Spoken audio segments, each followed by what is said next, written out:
So, welcome back everybody to the Shattered Teeth campaign. Oh, last week you had quite the adventure with encounters in the jungle, spiders, poor old Soren. Soren was it? No, Soren, not Soren. Roman.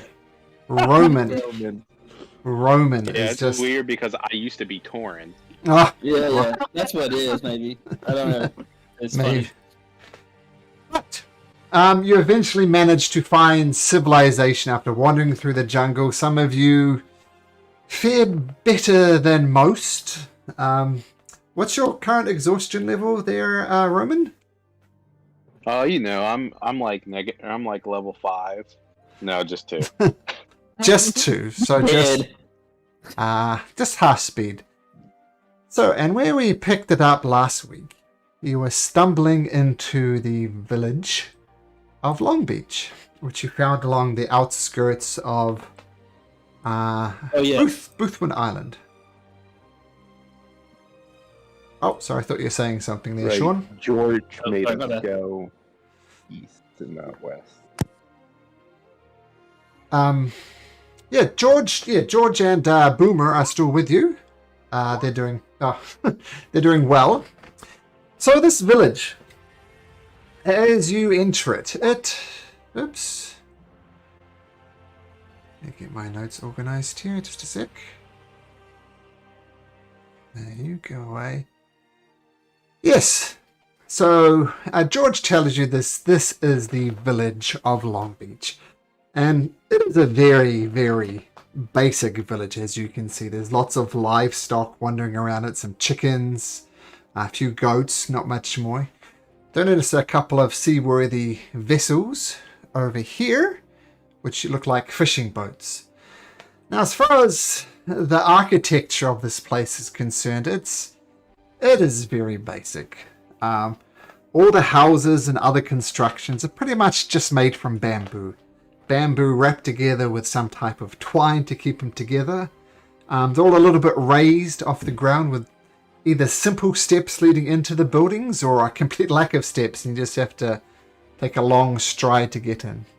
The roofs look like they're made from some type of large leaves scavenged from the forest, so they're just placed up on the top there. Now, it's hard to keep bamboo structures well and stable over the course of a few years, especially next to a salty breeze and all the salt. And you can tell some of the bamboo structures are starting to rot a little bit. If at any point you enter them, you can feel them creaking underneath, and particularly someone like Udas would actually worry that maybe if he jumps up and down once too many times, he'll just come crashing through the bamboo floors. Everything's kind of got a little layer of grime on it around the town. Everything's just a little bit dirty. The thing that just stands completely out of place in this whole village is this obelisk in the center of it. It's hard not to notice it. As I said, there's a little bit of grime on everything except for this obelisk, which is just stands out like a beacon, not just because of its different architecture, but the fact that it's so incredibly clean. And as you enter into this village, you also noticed some of the people. Now, the general description for the people, they're quite dark. Well, kind of a deep brown, I guess. You notice that the sun is just beating down here. It's a very tropical thing. It's hot, it's humid, and there are various from light brown to dark brown. You're not sure why. Most of them are wearing very, very simple clothing. Someone being generous might use the term rags. So they're obviously not doing terribly well financially. They've all got this black hair, but it's interesting. The black hair has almost got a little bit of rust-colored orange to it, streaked in there. And as you first enter into the village with a massive horse in tow, about 5 or so villagers here they just stop and stare at you as you come wandering in through the jungle with this massive warhorse with you. So, the as yet unnamed group, what would you like to do? I'm gonna wave my hand down and go like, "Hey, hey, how are you guys?" And they kind of stare at each other. There's a couple of adults and a couple of children, and they wave back and say, "Hi, are you guys okay?" Oh, we've had the worst luck. We had our ship, get destroyed in a storm, and then we drifted here on like pieces of wood, and then we were attacked by zombies and these crazy mosquitoes, and just This guy Oh, has it's just malaria. yeah, I think I'm dying. We could really use like a tavern and like a doctor, and just like rest. Well, we don't have a tavern here, but come. And they welcome you. They usher you into the village, and immediately, Thorin, this lady, who looks like every person's mother.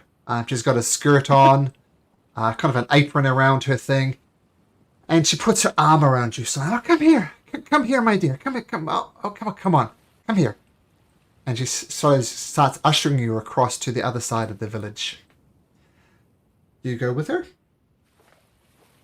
That's for me? Oh, sorry. Damn it. Roman. I was like, God damn it! Oh no, we're Roman. stuck. It's like, oh, come with me, dear. Come on.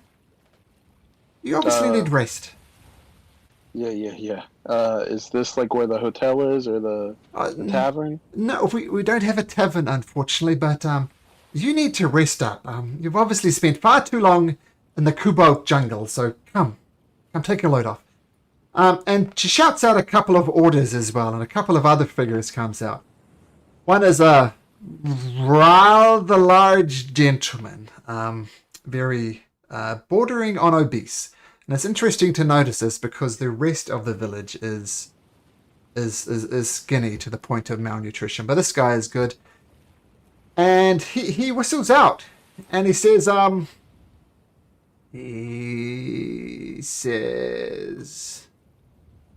I thought I had this. Sorry, 1 second.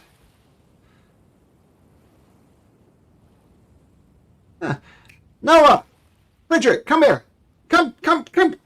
Get some food. Get some food into these people. And you see all these people start rushing around, gathering up bits and pieces.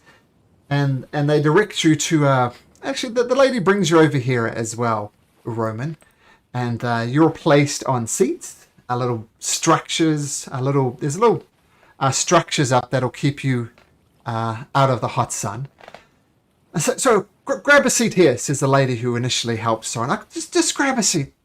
Take a load off. And what do you guys do? I sit down. Mm-hmm. The rest of you sit down? No, you just stand Okay. and with his mace out in between his legs like a old cane, but just stand silent. Just being ominous on the side of the small gathering. Pretty much. Method in arms and everything. And what's yep. Sorry, what's I'll sit down mhm. cautiously. Can I tell if this lady has like some kind of ulterior motive or something? She's not gonna like trick us. Make an insight check. First roll of the night. No pressure. Right. Insight. Oh. Yeah, hard to get the reading on them either way. I mean, imagine in Armistice travels is people he's no doubt trusted with his life and didn't come through, and some people who you thought were the scum of the earth ended up quite trusting. So you're not quite sure what to make of this person. I assume you saw my whisper, Eris? What's Eris doing? Eris Eris- will. Are you still in my cloak? Yeah, kinda. She will go from underneath Rape's cloak to kinda underneath the table a little bit. And just be basically like shivering down there. And this lady, she comes up to you, Rafe. Is your friend all right? We encountered this blue mist, and ever since this mist bothered her, she has been petrified of everything. Really, it's quite amusing. Yes, we're all too familiar with the mist. She's been affected by what we affectionately called the mad monkey fever. There's no cure for it, unfortunately. People tend to go a bit mad. She seems to be scared of everything, so just give her a time and she'll be fine. And she gets out everybody from the village is coming from these various huts are bringing food. A lot of it is fish, kind of grilled, and that's about it. Something similar to banana, but if you do try it, it's got more the consistency of a potato.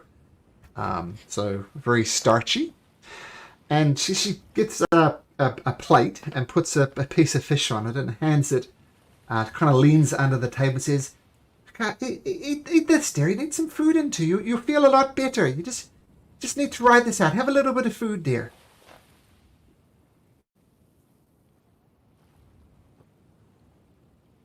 Is that towards who's she trying to be? You on the table. Under the Me? table. If you're under the Yeah. table, yep. Yeah, you Does the, scaredy does cat. the food look pretty okay? It's a whole fish. It looks as if it's been plucked from the ocean and grilled, complete with eyes, gills, everything. And she hands it to you in a plate, and then does the classic, hand to mouth gesture that implies that she wants you to eat it. Okay, I will take the plate of the fish, and I will take that under the table with me. Okay. So over the course of a few minutes, there's just a mountain of food here. This banana food, the grilled fish, and a few tropical fruits as well. Just one or two things like mangoes. And they all look around and go, eat, come on, eat. Rafe, so it isn't like you guys can I'm going to afford this. dig in. Rafe, so you don't think you guys can? I mean, spare this much food. I think we can have a little bit, but we don't need this much. Can you guys share it with us? No, you guys are too skinny. You eat first. You're our guests. You eat first. Come on. We're too skinny. They're gonna eat us. No, you're too Right. skinny. You need some fat on your bones. Yeah, come on, eat up. You're far too skinny. And they start like serving you food, like putting these banana potato type things on you, some fish as well, and they push it towards you so that each of you is given a huge helping portion of this, and they're just placing it before you. This is a bit odd, so I do also want to see if I've noticed any ulterior motive or anything. Sure. Can I do it? Yep, You insight. Eat all the food No. that. Okay. Yeah, no, not so good. Have to get a read either way. Maybe they are fattening up for a big cooking pot. Who knows? Otis, yeah, it's good. Fills up your belly. Probably the most decent feed you've had for a while. But it's good. Well, it's good in that it fills you up. But the fish is pretty bland. The potato, banana thing's even more bland. That's good. And George, pushes. eat up. Yeah, Soren will get some food in his belly. Thank you for your hospitality. Do you mind if we share food with some of the locals here? We noticed that some of them look like they haven't eaten much lately. Oh, no. You eat your fill. It's fine. We're fine. They're So many red flags. they're very skinny. Apart from this one gentleman who's sitting on a chair, just watching you guys eat. And by this stage, a lot of there are a disproportionate amount of small children, and they're all kind of sitting around staring at it. They're very, very fascinated by Tana. they're looking at it. Now you get the impression they've never seen a horse before. But come on, this is our tradition. This is our tradition. The lady continues. Just eat. Come on. Where are George and Boomer? George is sitting with you. Boomer is sitting with you. They're kind of looking around at the rest of you, waiting for a lead. But George is eyeing the plate very hungrily. George, eat. George just shovels it and barely chews it as he puts it down. And George, like kids here, is very skinny. And Boomer starts Does eating it. he look charmed in some way? So wrong. George or Boomer? Yeah, do either of them look like they're under a spell now that they took a bite? Make an insight. Okay.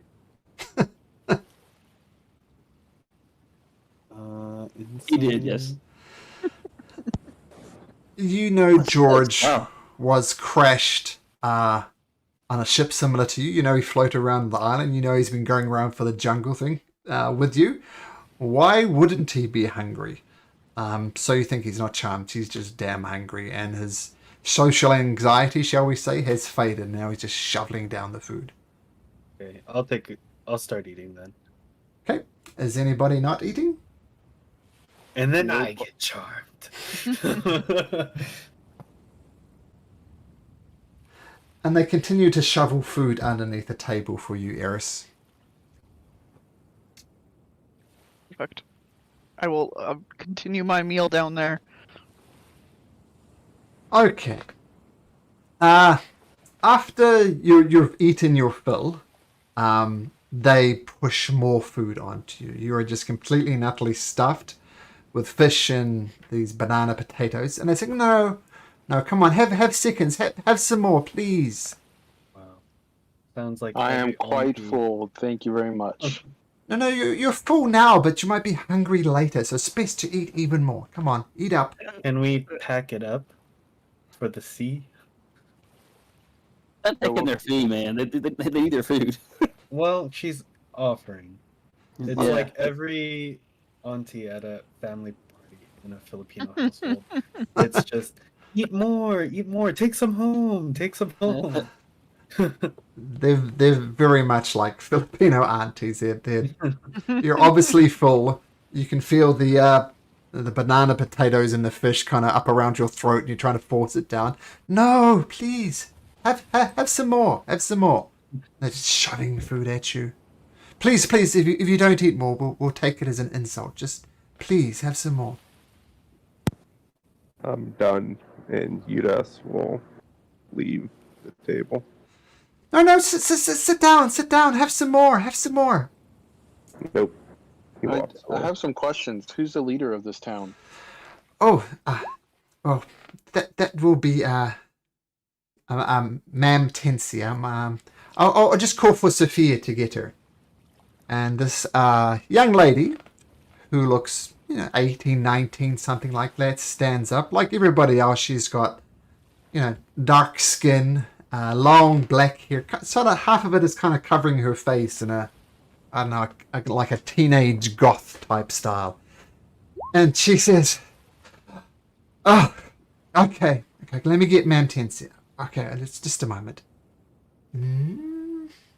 Thank you. Do you know what city would be the closest city we could go to hire a boat to go to Mirstone?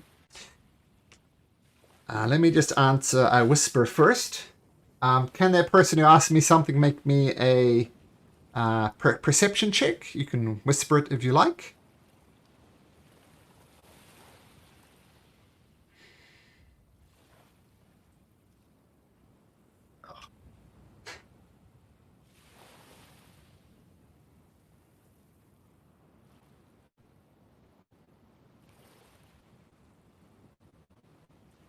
So, right.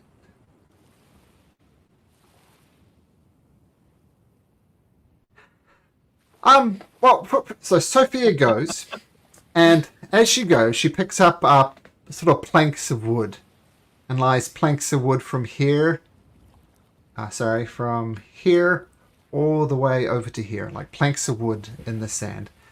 You're looking for a transfer to Moorstone.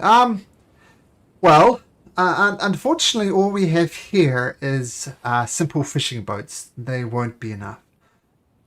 If you want fishing boats, you're going to have to go to Carmen, which is on the other side of the island. That where George didn't want to go. That's where George is from, right? That's where you didn't want to go to, right? No, he said he doesn't. Yeah. That's what I said. Yeah. You see, Why do you put planks down on the sand there? That's Sophie, quite curious. Sophie will science it. You'll see. You'll see. And with the mention of Carmen, you Right. notice George starts eating. He makes eye contact, let's say, with Roman, and he just shakes his head. He looks scared at the mere mention of Carmen. But this young girl called Sophia comes, and she comes into this hut. And she emerges from the hut. And from the hut comes this old lady. At a rough guess, she's north of 100 years old. And she's in a wheelchair. Not a wheelchair like we'd understand it, some nice, well welded together thing. This is literally a chair with some type of bamboo wheels attached around it. So it's a chair on wheels. Or a wheelchair, but it's very basic. And obviously this is all sand here. So Sophia starts pushing her out. And this, as I said, this lady is very old. It looks as if normally she'd have really, really long hair, like down below her waist. But it's been put together and tied up into a very, very tight bun. So tight that the wrinkles on the top of her head appear, it almost looks she's got a facelift on her forehead with all the wrinkles pulled so tightly back from this bun. And Sophia, the young lady with the kind of the goth type of hairstyle, starts wheeling her along these planks, and she ends up here. And Sophia takes a deep breath and says, "Okay, this is our leader. This is Ma'am Tensi. Ma'am, we have some visitors here." Visitors. Oh, well, we don't get a lot of visitors here, to be honest. What's your name, big lad? She says, pointing to Judas.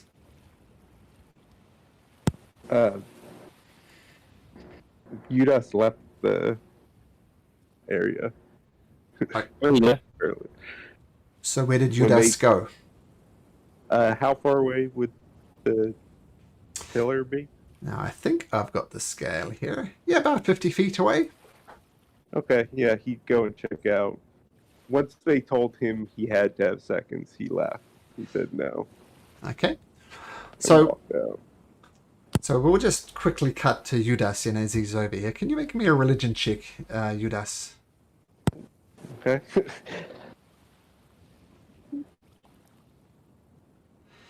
Yeah, you recognize some religious symbols on here, but you don't know what they're referring to.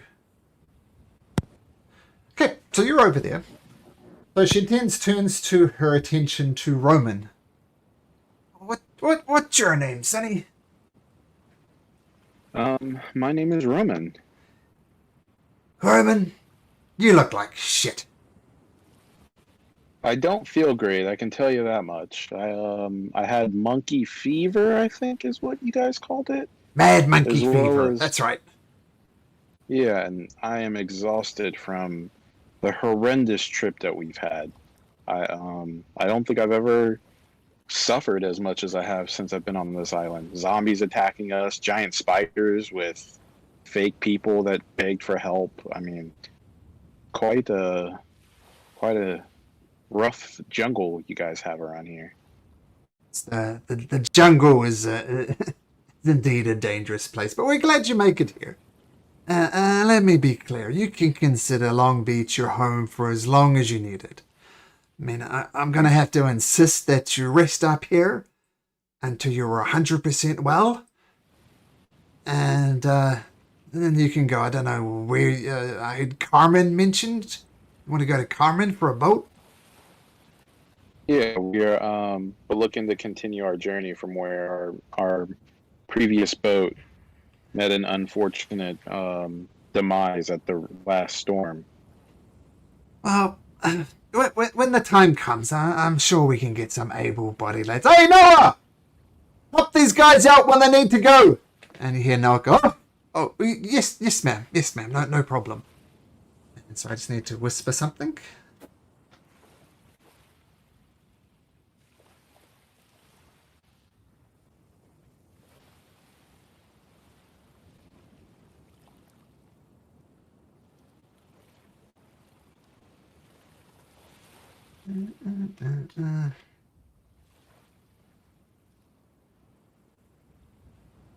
Yeah, so we'll get some guys to track through the. I mean, going around the outside is difficult, cliffs and so on. But we can get you some guys through the jungle to Carmen. But as I said, rest up, take as long as you need, because you do look like shit, quite frankly.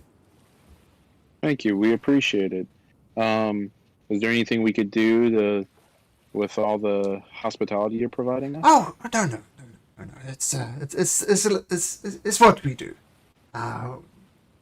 There's an old saying here, visitors are considered to be like gods. So we'll treat you well. We'll take care of all of your needs.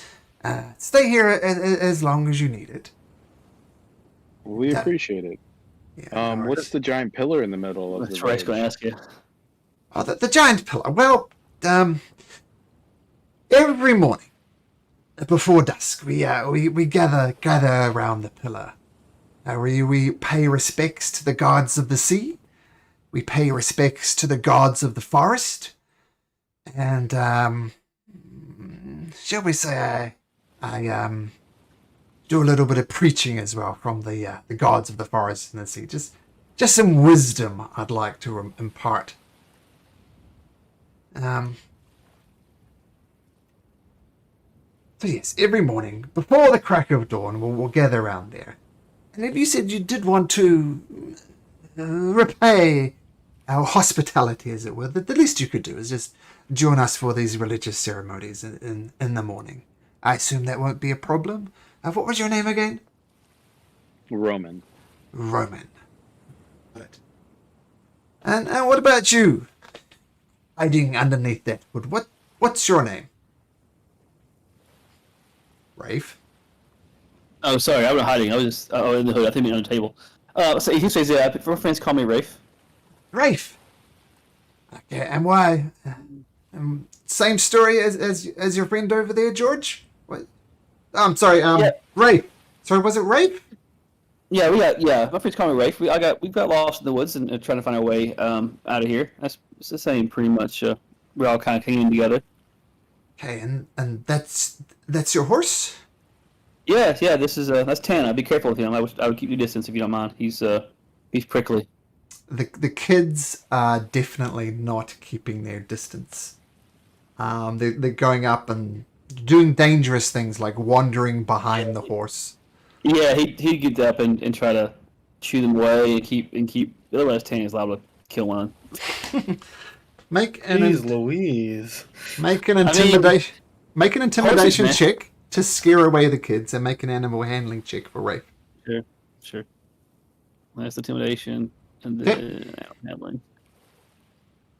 So it's a higher number, but Okay, these are kids. They're not that hard to scare away. They're like most kids. Their fear might fade in 10 minutes or something as their curiosity gets on top of them. And you kind of beckon Rafe a bit closer to stand, by some buildings, so it's harder for him to get surrounded and spooked. Rafe, you do not detect any celestial, fiend, or undead, with the exception that I've mentioned to you before. Okay. Armistice, I got it. Understood. So the least you can do. So you'll be joining us too. Is that right, Roman? She says, talking to Rafe. yeah, I'd be happy to. Cool. And what's your name, friend? She says, talking to Soren. My name's Soren. Uh-huh. Yep. Okay, is there anything we can help you with? Anything we can help you with, Rafe? I'm just with them. Oh, is there something we can help you with? No, Roman? I'm good. The food is great. Not a very talkative one, is he? And she leans under the table, and kind of Sophia, who seems to be her keeper, to take care of her, she kind of leans on Sophia's arm and leans under the table, and she says "Are you okay, dear?" She take off running. That chocolate. Eris will kind of turn, poke her, like, just her eyes out from underneath the table, look this woman dead in the eye and go, I think I'm gonna die. I think we're all gonna die. Why do you say that? She'll just point up. And with that, the village almost as one looks up, shrugs, and she turns to Rafe and says, "Is your friend okay, Roman?" Rafe? She's talking to Rafe, and she used the name Roman. I've been wondering, because you've done this the entire... Got you. Sorry. Yeah. I couldn't tell if it was. I'm sorry. Couldn't tell if it was a woman or if it was Malcolm. No. I'm gonna jump up and go like, "Yo, yeah, she's fine. She What? has that monkey No. fever stuff, you know." Yeah, that's what he'll. Yeah, I think she was that monkey fever stuff, the blue mist. She seemed to affect her. I tell her, Is there anything we can do to help her? time is the best healer. I mean, sometimes it lasts for days, sometimes it lasts for a week. Tell it, you can stay in my hut tonight, dear. I'll take care of you, okay? Hoping that we could maybe stay all together. Oh, The hut big enough for us to stay well, together. If not, we can always set camp up like right on the edge of town, or well, you don't trust us. No, Just it's met- nothing about trust. We're kind of fond of each other now, with us surviving all the obstacles that we've made through. Adversity. Ah. Look, Like You we're a could surely family. understand, right? well, you can if you want to. But you could stay with the Lopez family, Palomas, the Cabrales families. They're lovely people. We've got beds you could sleep on. Guarantee we've got methods that will stop you being eaten alive from the bugs. But you do what you like. But it's we take it really personally that we're supposed to treat you well, and you're sleeping in these tents when you could be sleeping in our huts instead. I think we shouldn't say no to their hospitality, brother. I agree. I was just wondering if there was a place where we could all sleep together. Is there a hut that's big enough to fit all of us? Great Um, Elder? And, well, no, quite frankly. I mean, practically yes. Well, technically yes, but practically no. You'd be like sleeping, all squished together. So yes, you could. I mean, my tent would be the biggest. Would have to kick out some of my grandkids, but yeah, we could. Sounds like a deal. As long as we're, yeah. I'm fine with bunking with another family. You Yeah. don't have to stay together. Well, absolutely. Just Yes. Two by two. I would like to request that I stay with my brother and George and Boomer, though. Oh, If you don't mind, I kind of want us close to Eris until she's feeling better. well, you stay with me then, Derry. You and Eris. You can stay with me. And I'm sorry, what was your name, sir? She says, talking to Armistice. Well, I'm sorry. What did you say? She's asking what Armistice's name is and looking at Armistice. Oh, I'd say my name is Armistice, and I am Roman's brother. Oh, that's good. It's good to travel with family. And is there anything in particular we could help you with? Armistice, I believe. What can we help you with, Armistice? Oh no, I'm fine. It's Roman that's all exhausted and malaria. What? Okay. Well, tell you what, have some more food. Make yourself comfortable. I'm a little tired, quite frankly. Sophia! Sophia! And the girl with the long hair, with the very low fringe, you can barely see her eyes. She gets up and does an audible sigh, not even attempting to hide her, her annoyance at the situation. Sophia! Follow me back. It's time for my nap. And Sophia gets. And Rafe will volunteer to help if you don't mind, and help her roll her back No! if she's willing. Oh, no, this is Sophia's job. Her mother did it, and her grandmother did it, and it's her turn to take care of her great-grandmother. Sophia, will me away! And Sophia gets up, dusts off her sand, dusts off some more sand, even though she doesn't have much sand on her, takes a deep sigh, and starts wheeling Ma'am Tinsy back to her hut. Boop.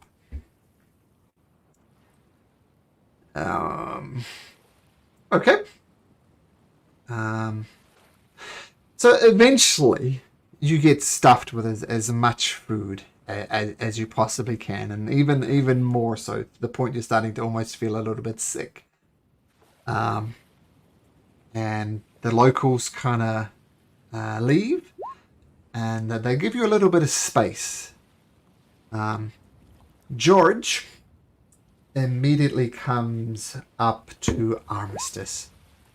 Say, we can't go to Carmen. I don't want to go to Carmen.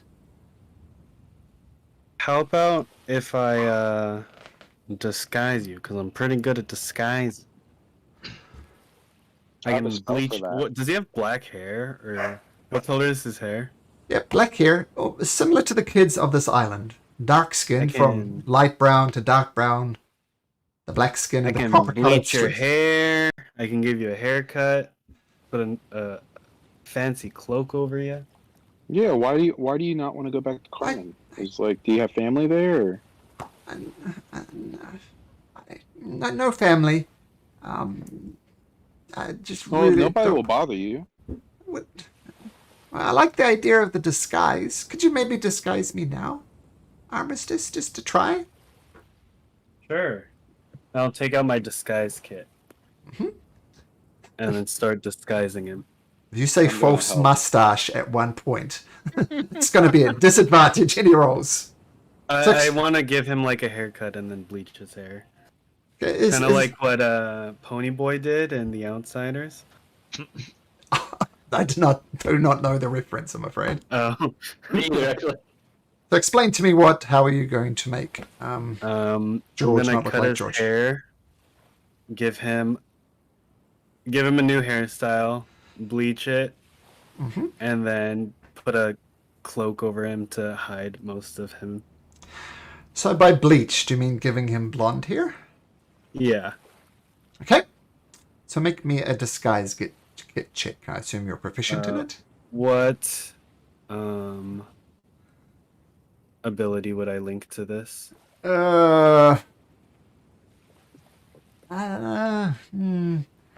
Performance is usually charisma, right?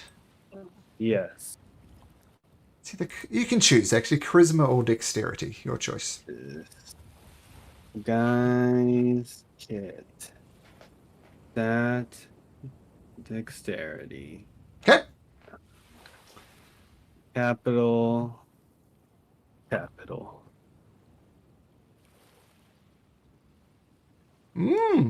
Very good. Wow. So, the rest of you see the transformation of Yeah, George you can tell there's only like- from this scrawny little kid with this weird black hair with the rust-colored streaks in it, and that's gone out, and he's blonde now. Haircut. What's the haircut? Short back and sides type of thing? Yeah, he has a. I'm gonna give him a mullet. Oh,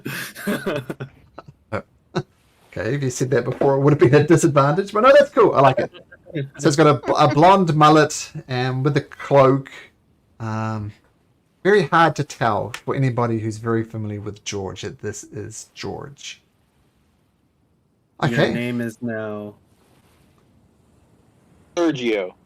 Well, is George's real name? Do we know that? What was that? Your name is now Jeff. Jeff. my name's Jeff. Hi, Jeff. My Okay. name is Jeff. So George / Jeff is feeling a little bit more comfortable. So that's great. Thank you, Armistice. But I really must insist. Once we get there, we need to go as soon as possible. Yes, That's we the point. plan on leaving this island ASAP. You know, I've already tried to leave this island ASAP, and I find myself back here again. We'll make What would sure. an 8-year-old want to leave this island so fast for? You love it so much, right? I'm not fond of. I'm not fond of Boothwyn Island. Yeah. So best we go as quickly as possible. Okay, and Armistice, that thing you whispered to me in Discord. Oh yeah, I'm going to now I'm gonna go to Boomer, and I'm going to ask him if he can repeat after me. And he says in the voice of Rafe, "No problem, Armistice." And then I'm going to just say, "Hello, how are you?" in Thieves' Cant, and I'm going to say, "Repeat." If you don't want the rest of the party to go, we can just have it that you Oh, say. well, I just plan on checking it to see if it'd actually work. He says back to you in perfect Thieves' Cant what you said. I mean, your voice, your inclination. I mean, Kinkus are perfect mimics. So yeah. Wow, And- I could take a lesson or two from him. I guess I will say what I said in Okay. the Discord then. Mhm. And then I'm going to have Thorin have a minor illusion, a picture of our dad. Mhm. And then I'm going to say, once we get to Clifton, I'm going to help you charter not Clifton, Murstone. Mhm. We're gonna find you passage to Clifton. That's where we're from, right? I'm not. Yeah, let me put the big map. Yeah, so Murstone is about here. Clifton, I think, is about here. And so, yeah, that passage over to this big island. Yeah, we're going to try to get you to Clifton somehow, and I want you to go to this place wherever our base is. Mm-hmm. There is a base there. And- Yep. Relay this message, and then I say what's in the message. Mm-hmm. And then they're going to take care of you because you are a child and you can't be out on your own because you will die. They will take care of me? Yes, they'll teach you to be just as strong as me and my brother, and then we both flex. Yeah. You might And- even get lucky and get some cool tattoos, you know? And Roman, you do a minor illusion of Armistice's father? Our Yeah. father. Oh, your father. Yeah, sorry, correct. Your Yeah. father. So yeah, and I do the minor illusion, and I like tell him his name. I'm like, father's name is Alexander. Alexandra, got it. And then I take off my insignia ring, and I'm gonna give it to him. Okay. When you get there, make sure you show the guards this. They will let you in. Make sure you copy my voice perfectly so they know that we are sending you. And he says, make sure you mimic my voice perfectly so it knows I'm sending you. It's exactly what you said and exactly the right thing. Ooh. Impressive. Yeah, so this should work out pretty good. I must say, you have some pretty good plans there, brother. It's Oh, thank you, thank you. definitely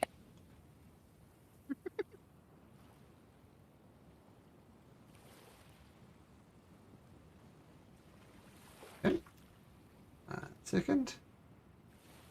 Okay, so yep, the illusion is done. You relay the message to Boomer, and Boomer nods and understands. He knows what's to do, and he gives you a salute. I wish you luck on this path to your future. And he salutes again and says, "To the future." For the future. Okay. So, people are giving you a bit of space, letting you have any conversations or anything you need to do. But then eventually nightfall comes, and Ma'am Tensia is wheeled out again on some wooden paths. All right. So, time for some dinner then. You guys hungry?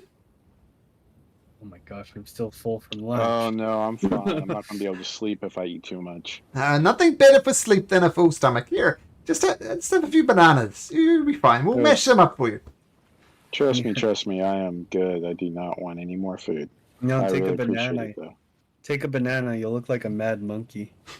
Eris, you take one too. It's been under the table still.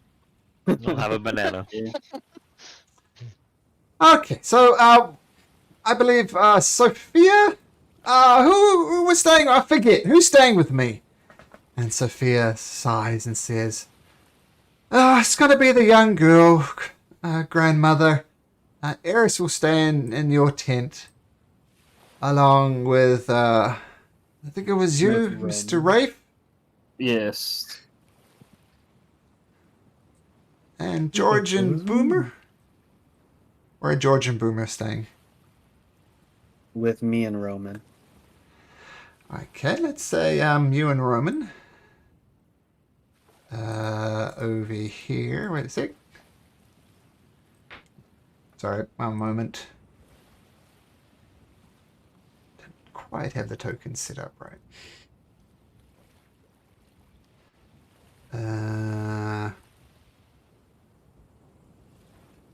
And Roman. So the initial lady who welcomes you brings jumbo-sized Roman and Armistice and George and Boomer.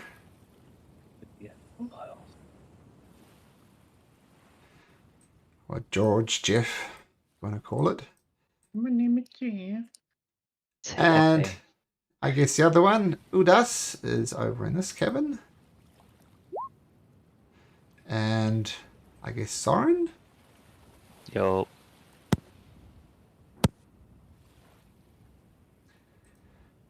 Okay. So, you're given suitable beds. You notice some children were obviously using the beds, like 2 or 3 children to one bed, but the children are quickly switched away to sleep somewhere else. Where? You're not entirely sure. But I will start with Roman and Armistice. So it's interesting because all the village is kind of on this side of the river, and except for this small side openings here. And the lady, the friendly lady who welcomes you, she says, "Oh, sorry, I forgive you. My name is Sarita Cabrales. it is an honor to have you in your home. Is there anything I need? Anything I can get for you? Is this lady super skinny and malnourished? Not so much. Okay. She's got a little bit of Um, health on her. Excuse me, miss. I actually have a question for you. Of course. So, I noticed that everyone's like very thin and Uh-huh. whatnot. What's up with that big dude? Why is he so big compared to everyone else? Well, that's Brandon Lopez is his name. Um, he's he, he's a bit of a git, quite frankly. He like if it weren't for you there, he'd be kind of scoffing most of it for himself. And he like Ma'am Tinsy has been leading us for decades, and she's done a good job. She's made the odd poor decision, but overall she's wise, and I will follow her until the gods decide to take her. But let me tell you that old Brandon Lopez over there, he's got his eye on leadership of this village. He loves to lord his power over everybody here, and he's just waiting for the day for Mam Tensi to die, and then he plans to basically take over and being weighted hand and foot in the way that Sophia takes care of Mam Tensi now. So he's not a nice gentleman. And I think you can say, like, the children go hungry, most of us go hungry, but Mr. Lopez hardly ever. And Ma'am Tensi, she's starting to lose it a little bit. And before it was everybody knew he didn't like her, but now he's starting to make moves that he really doesn't like her. And it's best that she steps down and stops leading people on these endless rambling sermons that she gives. He's not a nice guy.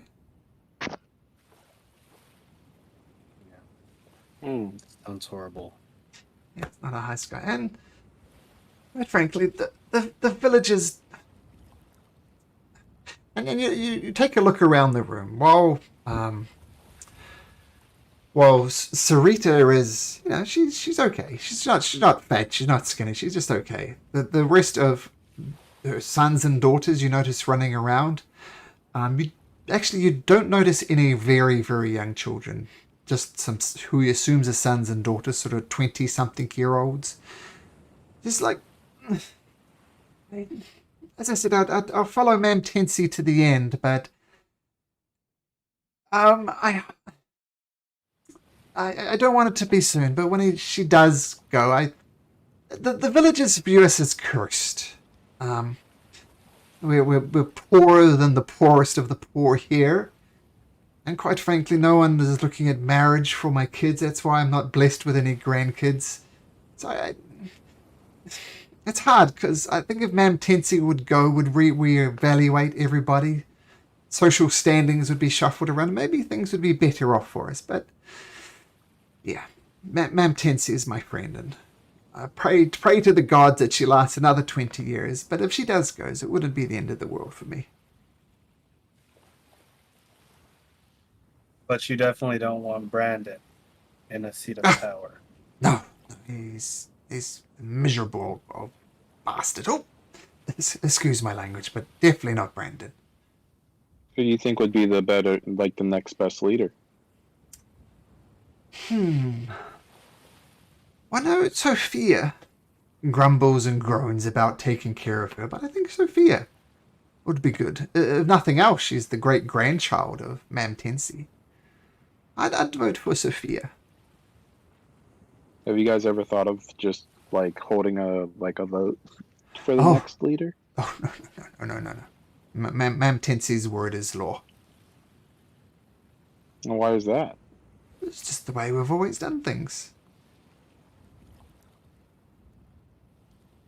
I guess it's not our place to invoke change. No, that would be quite rude. Anyway, you've heard enough of me rambling for a while. Is there anything else I can get you? No. We thank you for your hospitality, though. Okay. And she fusses over you a bit more, and you get a good night's sleep. So Armistice, you can take your level of exhaustion back, so you're only at 1 now. Oh, that's Roman, not me. Ah, I'm Roman. fully exhausted. okay, so regardless, everybody is going to get a level of exhaustion back. Probably only Roman that is suffering. But we'll switch over to Eris and Rafe. In this building is at the moment is just Sophia, who's kind of just getting a meal together for Mam Tensi and Mam Tensi herself. And any other her relatives have been shushed away, so it's just the 4 of you. And Mam Tensi is insisting that Eris lie down and just relax. So just lie down, dear. You need a good night's sleep. Just lie down and relax. Just get comfortable. Everything's fine. You're going to be okay. Is the roof of this at all open, or is it pretty much fully covered? It's fully covered, but there's gaps. You could definitely see parts of the sky here. So there's lots of gaps around these bamboo structures, which is actually quite pleasant because there's a breeze flowing through there. So you can definitely see out and up.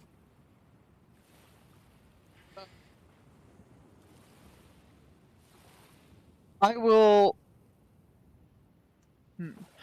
Whatever area has the least amount of holes, I will go there and cover myself with a blanket and basically just plant myself there. If there's anything that I can get under, that would be preferable. You could get under the bed. Okay, it's like a bed. Yeah, sick. It's a bed. Yep, What's a I will bed? sleep under the bed. Well, the beds are made from bamboo like the rest of this thing. And it's interesting. They've all got 4 legs, obviously, and then each leg is like a little pot, and in the pot is water. And you look down, and there's lots of bugs gathered in the water. So it's obviously a trap, so bugs can't come up into your bed and start biting you. But there's plenty of bugs under the bed, so it's not as comfortable as being on the bed. But you definitely don't get a view of the sky. Yep. We'll deal with what we're being given. Okay. Mam Tensi says, Sophia! Transfer me to my chair! And Sophia kind of gives the the goth sigh, I guess, and physically picks up Mam Tensi and places her in a chair. It's almost like a rocking chair, like most things made from bamboo. And she says, talking to Rafe, so, Armistice, anything I can help you with? No, he heard this. He's noticing it. He's just letting it go. No, we're fine. And he'll engage you with small talk and just kind of asking questions and doing the kind of the person who's very practiced in these in social endeavors of kind of engaging in things and kind of going back and forth and learning kind of about her and kind of doing the kind of a very kind of flowing, casual conversation with her about how what things are like her here, how she was her childhood growing up, and just kind of asking questions and the casual, non-penetrating questions, if that makes any sense. Okay. The basic gist is she's been the leader forever. From a young age, she was chosen and she's led it wisely. And her daughter used to take care of her, but life in the village is hard and her daughter died. So it was passed over to her granddaughter to take care of her for a number of years. And her granddaughter died. And now it's Sophia's turn, her great-granddaughter. So she gives you a history, tells you some stories. Make an insight check, Rafe. Sure.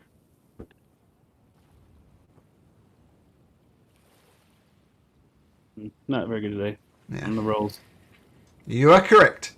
Yeah, so she continues rambles on, and eventually she says, and that reminds me of the... Right. Right. And she just falls asleep in front of you. Okay. Ray's going to check on Eris and see what he can do to soothe her. He'll try to tell her stories, or he can offer his cloak. He can do what he can to kind of keep her comfortable, and you can be comforting, that kind of thing. Yep. Sophia comes over and says, fade within a day. Don't worry about her. She's going to be fine. Just I'm takes just trying to time. keep her comfortable. Yeah, is there anything I can get for you, Rafe? No, I'm good. I think I'm just assuming Tannen's right out here. He's fine. He's tied. Yep. Right outside the door. No, I'm good. I'm just going to sit here and help my friend for a while, and Oh. I'll help. I did the same thing. I put him out there. I was like, it's too big. Huge horse. No, I'm just going to make sure that she's okay, and I can keep her as comfortable as I can, and then I think we're okay. I appreciate your really help, though. And he'll kind of do the same thing with her. Just kind of, if you can engage her in conversation and kind of do some light practice probing, he will, but otherwise he'll let it go. Making friends, if you will, is all he's really doing. Okay, make a persuasion check. Actually, make me a persuasion check. Let's see if you're any better on those. I'm ready to roll, yeah. So you talk to her, and it doesn't take any type of insight whatsoever to know that she's not very happy here. She loathes the fact that she is having to take care of Sophia. Take care of Mam Tensi. She's very, very unhappy. You get the impression she wants to get the hell out of here. But she's trapped taking care of Mam Tensi. And you get the undercurrent that she's almost wishing that Mam Tensi was dead, quite frankly, because that would free her from having to take care of her, and she could become her own person. It's very much a classic, a 20-something-year-old being trapped and wanting to get off and maybe see the world, but she just loathes Mam Tensi. She loathes her situation and wishes is looking forward to the day when she dies, so she can leave this place. Well, Rick was going to be very empathetic and kind of, and listen and ask if he can help him, let him know, that kind of thing. And she raises an eyebrow and says, well, the only way you could help, I'm not even going to say it. It's something dark, and it's nothing I'd ever ask you to do. But as I said, the sooner she dies, the better. So I'm just going to pray and wait for that day. Hopefully soon. Rick kind of ignores the as if he's clueless in terms of the implication, and just kind of goes on and well, if you need help, let me know. And she checks it. No, it's fine. No. I'll just wait. Surely it's only maybe another year. I mean, I don't know if you notice, but she's losing it a little bit. I'm sure things will get better. I'm sure things will. Things always seem to, when things seem rough now, but usually things tend to get better. Okay. Well, thanks for the conversation. It's nice to talk to someone who just does more than shout at you. So thank you, Rafe. You're welcome. Okay. And Sophia goes to bed. I will switch over to Udas and Soren. Now, this is this side of town. This is one of the nicest structures around here. I mean, it's kind of variations on the theme of poor, but in any city you go to, there's going to be the well-offs and the not-so-well-off. So this is still desperately poor, but everything's a bit nicer. The bamboo's fresher, the roofs looks like it wouldn't leak in a storm. And the most obvious person is this guy, Brandon Lopez. A huge guy. This is his house. And it kind of getting from where the feast was to here, he sits down and he just sweat is just pouring off him. I mean, everybody's kind of moving around and sweating a little bit just because of the heat and the humidity. But sweat is just pouring off him, and he sits down in a necessarily well-made chair because it takes his weight, and you hear it creaking and groaning. Oh, well, welcome to my house, guys. Make yourself at home. Hey, Marion, get these men some food. Hurry up, woman. Chop, chop. And you see this very thin wife, you assume it's his wife, go and collect some food and some drink and hands it to you.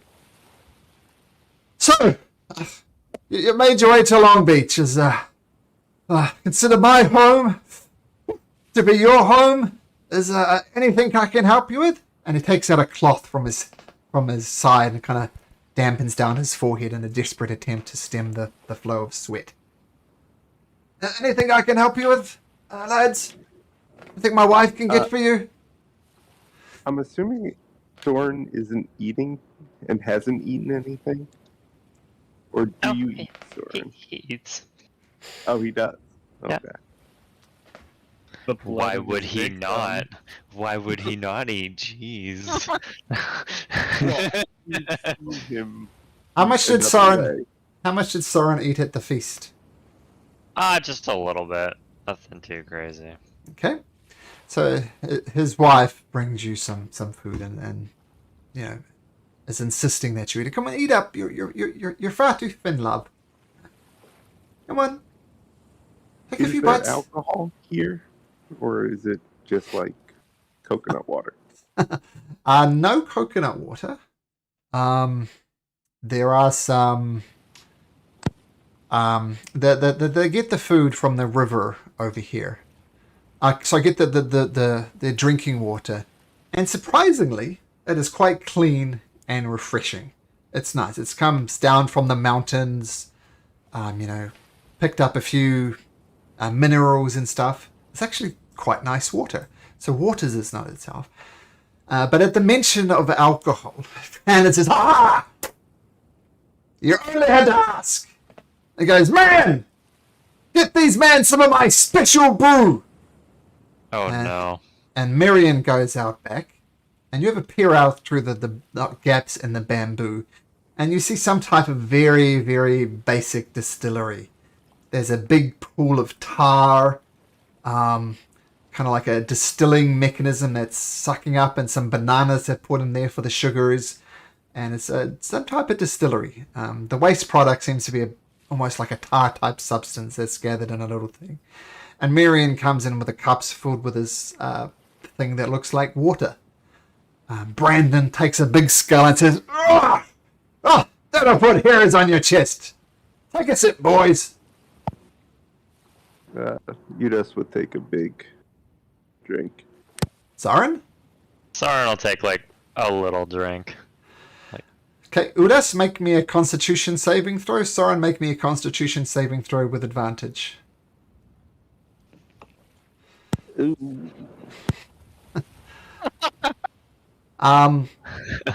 Udas, you're a big lad. Does Udas often partake in alcohol? Is it something he enjoys? Yeah, this has a faint taste of the banana, the sugars from the banana potato things. But it's like drinking very, very concentrated alcohol. You scull it back and you immediately feel it wanting to come up, and vomit forms up into your mouth. I'll let you choose. Do you choose to just chug this vomit down or just spit it out and throw up? Oh no, it goes back down. Chug it like a man. Yeah. You see Udas just struggling and that swallows it down. Soren, same thing happens to you. 10, not too bad, but you feel it coming back up. I got a 22, didn't I? Oh, with advantage. Sorry, yeah, you took the sip. Yeah. Sorry, I thought it was disadvantage. You're right. You take a sip, and yeah, it definitely cleans out the sinuses with that little sip. That's all he'll have. That's a spread. Hey, put some more, Soren. Come on, get it down. You put hairs on your chest. He's like, "Oh no, I'm good. Not a big drinker." Don't see I never offered. So is there anything I can help you lads with? I was just going to compliment you. It seemed like you had quite the seat at the dinner table tonight. Well, yeah, it's where I usually sit. As I said, you're welcome here, guests. Guests are considered to be like gods here, so I must admit I did have an ample portion of the leftovers once you guys was finished. So yeah, but I only mentioned that because I was surprised to hear that you weren't the leader of this village. Where I come from, person who sits at the head of the table, well, They're the head of the family. And at that mention, you see Brandon. He puts his eyes together like, one thing I bloody should well be the leader of this village, not that stupid Mam Tensi. My God, she's a doddering idiot. And you hear his wife say, "Oh, no, Brandon, come on. We don't talk about Mam Tensi like that." And he kind of puts his foot down, his fist down on the table, and his wife internally takes a step back. "Look, woman, I've been enough living in that woman's shadows. Yes, she's led us well for these years, but she's losing it. Did you hear at the dinner table she was calling Soren Rafe and Rafe Armistice? She can't even remember his names. I'll be surprised if she remembers this conversation in the morning." And his wife says, come on, God, she's not bad. She's just confused on names. And he kind of settles down and says, "No, should be the bloody leader of this village. The sooner the old bet, the better."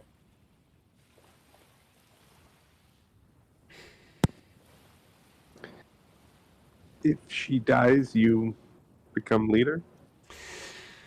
Well, there's a process. Everybody who wants to lead puts their names forward, and we can't decide it between us. Well, we come to blows, and we sort it out. Yeah. Maybe we sort it out with the people who wants to be leaders. Either one sits down or comes to blows. No goddamn voting here, I'll tell you that much. We have our own ways of settling these things, but Mam Tensi, she needs to die. Quicker the better.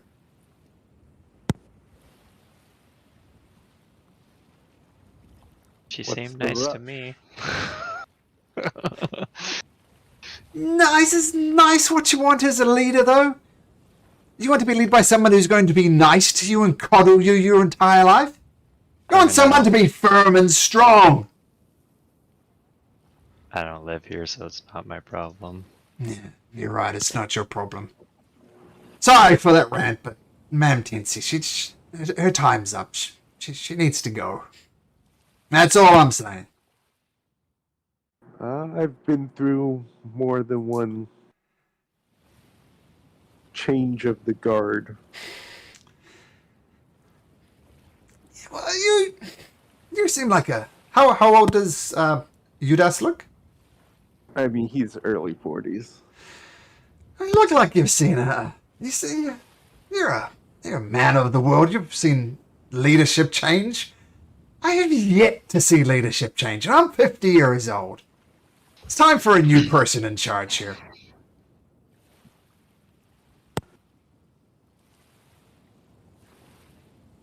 So what's stopping you? Well, she's the leader. I can't challenge her. Leadership here is for life. When she dies, we'll sort it out. But she's going to lead until she dies, and that's just all there is to it. But the sooner the better, as far as I'm concerned. His wife is still around? Yeah, she's giving him sidelong glances and shaking her head. They're obviously not in agreement. Alright then.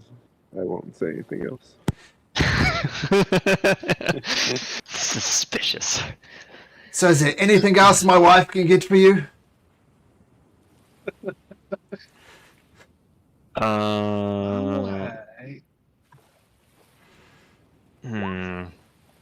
How long have we been here? Well, I'm going to say you got together about lunchtime when the feast was had. Then you're given some space to kind of settle in.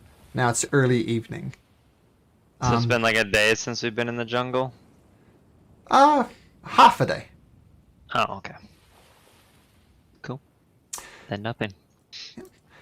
And eventually, for all of you, the darkness comes pretty quickly. And it is a deep, deep dark. There are some basic lanterns that they have, but the lanterns are turned off. And there's only the sound of the beach and sounds of the jungle as well. And unless anybody wants to do anything during the night, may consider yourself long rested and exhaustion level and exhaustion level removed. After after Ellis falls asleep, Ray's going to go and take Tana for a kind of a slow ride on the beach and back, just to do something non-adventurous before they rest. And then he'll settle down. Okay, so you take Tana for a walk, run along the beach, let him stretch out his legs. And you can't really go any further to the east of the village, but there's a nice stretch of beach to the west. You can give Tana a good run out. Yep. Yep, you're still saddleless, of course, but Rafe, I imagine, is Yep. yeah, is good enough a rider to do this. So yeah, cool. Anything else people get up during the night? Soren will go for a nice midnight stroll. I was gonna say Eudice would check in on Soren, check in with Soren. So Okay. I don't know if he's still up, what time it is, because he would just go to bed if. So like after Brandon went to bed, he would want to talk with Soren. Oh lordy. Eudice? Oh, I wasn't sure whether that coincided with his walk or. I would wait till like everyone's asleep. So. Oh, okay. Yeah. So, how are you feeling? I'm pretty good. Pretty normal. Why do you ask? Well, I just making sure we're not going to have any surprise attacks in the middle of the night. You seem to have things under control, but I understand when someone can't stop from doing something. And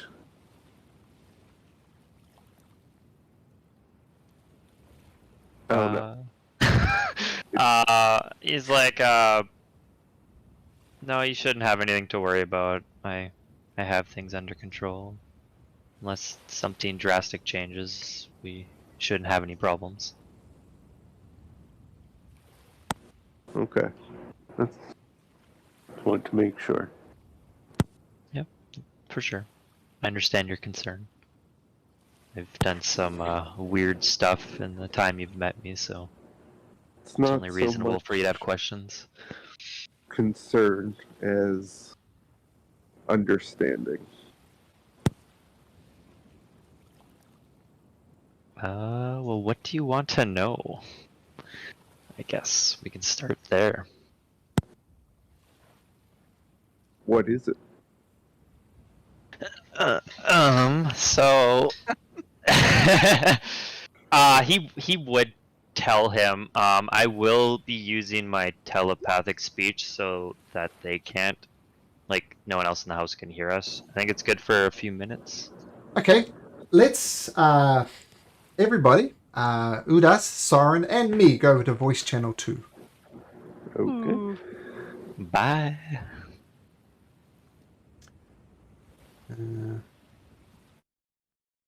Okay. So he'll just do like the long story short.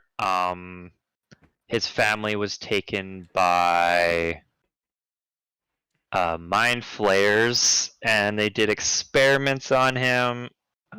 He's pretty sure his family's dead. He doesn't know why, but he didn't die for some reason, and it ended up giving him powers, but also halting his life. So he's kind of in between life and death right now, and that's the only reason he can use magic. And he's been like this for probably like a few months at this point, I guess now. So it's all very new and very scary to him.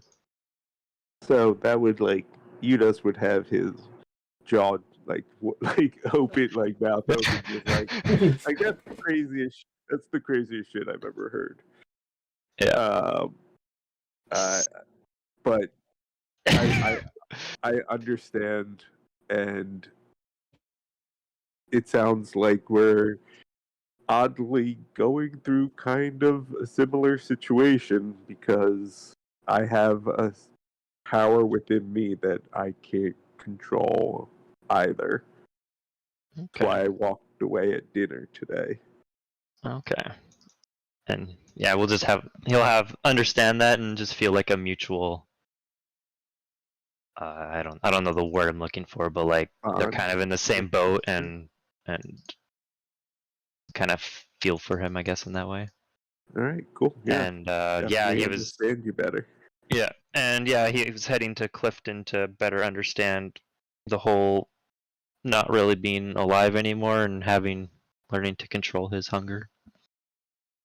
I was on a similar task to learn to control my power, so Well, there we go. if you help me with mine, I'll help you with yours. Sounds like a deal. Yeah, shake on it. Yeah, and I'll shake his hand. Okay. Do you sneak off in the middle of the night, Soren? Not so much now. I guess depends if like Udis pries further into why he goes off or anything like that. No, I mean, if Soren wanted to continue to talk, he'd be open to talking, but, he's feeling very good much better about you now, and, has a lot of empathy. So he'll just be vague. He just will say like, he kind of combat helps calm him, I guess, but sometimes he has to go off and deal with his hunger in other ways. Nothing overly horrible happens or anything like that when he goes off. If you ever need someone to take a hit, just ask before you do it, will you? Yeah. He'll be grateful for that, but he'll say it's best if it's not anyone he knows. Before was that was the furthest far gone he's gone, and he just couldn't think straight anymore, and he feels really bad about what happened with Rafe and hopes that Rafe doesn't hate him for it. I can't tell you about that, but better me than one of the little ones, so just if it comes to it. For sure. And then he'll just nod and then kind of go off and do his business. Okay. Udas, get out of the chat. Alright. Get out of here. Be gone. So you're off hunting for wildlife? Yeah. Make me a survival check and just whisper it if you'd be so kind. Oof. I'm going to say 10 is what you need. You do find a small animal, trap it, leave it alive, and we'll just leave it at that, shall we? We won't need to go into gory details. Okay, back into the other voice channel. Yep. Okay. You're all gonna die in 7 days. We're all gonna die? So, good news. Eris, you're not scared of the thing that you're scared of anymore. You realize it was some type of crazy fever dream, and you're thinking and acting clearly again. Seemingly, the good night's sleep was just what you needed to get by. Before it's still dark outside. Everybody gets shaken away. Hey, we got to go to the obelisk right now. Can you just come to the obelisk, please? Okay. Yeah. Who is saying this? Well, it depends who you're staying with. Like, it's either Sophia or the Brandon's wife, or yeah. Does Brandon go? Everybody seems to be going. The children. Oh, really? Okay. Everybody. And it's still dark outside. Okay. So, everybody gathers around here. And if you don't want to, just let me know. Or your tokens are not at scale, but that's fine. Rafe, you're coming along? Yeah, I did. He down there, right? Now he is. He's down here. Okay, and everybody kind of grabs a seat on the beach. And they're waiting for a couple of moments. And before long, who was up here? It was Rafe and Eris. You actually get woken up a little bit earlier than everybody else. You hear Mam Tensi just shouting at Sophia, "Do my hair! Sophia, it's almost time! Get up and do my hair!" And for a good hour or so, you hear both the grunts of pain of Mam Tensi and the cursing under her breath of Sophia as she brings her hair, combs it out, long grey hair down to her waist, and then she spends a good hour tightening this into the very tight bun. Once again, like the top of her forehead has been given a facelift. And then she says, "Okay, we need to go to the obelisk now." And by that time, everybody is gathered down there. And she puts down the wooden planks and wheels out Mam Tensi in her wheelchair. Once again, just a chair with bamboo wheels on it. And brings him out here. She says, "Oh, welcome again, villagers of Long Beach. It is I, Mam Tensi. Well, first things first, we need to give thanks." Oh, wait a minute, just one thing.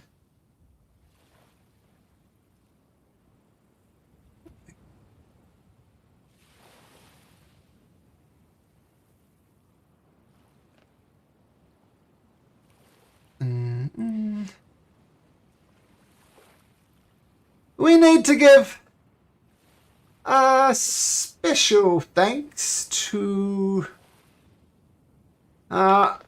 the goddess of the sea, Umberly. We praise and give her thanks, and we send our prayers up to her and ask for her blessings to keep our fishermen safe. We pray that you keep the seas calm, the fish bountiful, and our fishermen comfortable. We pray that you just keep them safe. We promise to throw back every second fish that we catch back to you as a sacrifice. We know you prefer gold and silver, but that we are lacking. So Umberly, we know you're a cruel mistress, but we ask for your protection. Any gold we do find, we promise to give it to you, a small sacrifice to the ocean. But this is what we have. We also give praise to Shantia, the goddess of life and bounty. We pray that you keep our crops safe, that the Matuki is kept bountiful, and you've heard that Matuki is the banana potato type thing is plentiful. We pray that you keep our rivers clean, and we pray that you keep us safe from the beasts of the forest. And then she continues on and on and on, giving place to Shantia and to Umberly. And then she starts giving her opinions about people in the village. She almost blends into one. And we pray that everybody will get along, that the curse is lifted from the Cabrelis family. We pray that the Brandon Lopez and his wife continue to live bountifully, but perhaps lose a bit of weight. And you see the guy at the Brandon is just simmering at this. And we pray that the Paloma family, who none of you steal with, continue to be bountiful with children and grandchildren. And she just keeps us going on and on and on for a good hour, both praising Umberly and Shantia and asking for their blessings to keep the fishermen safe and their crops safe, and just giving her opinion about everybody and everything. But everybody sits through it. Some of them just grudgingly, but they all have at least enough respect for Mam Tensi to have her, to listen to her sermon. Almost said Sermon on the Mount, but there's no life lessons in this sermon. And eventually, when the sun finally rises, so you got up an hour before sun the sun rises, and 6 or so people go down on these boats and go out Bassoon fishing, and everybody starts going about their business. What do the rest of you guys do? I'm gonna giggle and go like, I like her. I can't wait till I get to that age. I'm gonna do the same thing. Hope you're ready.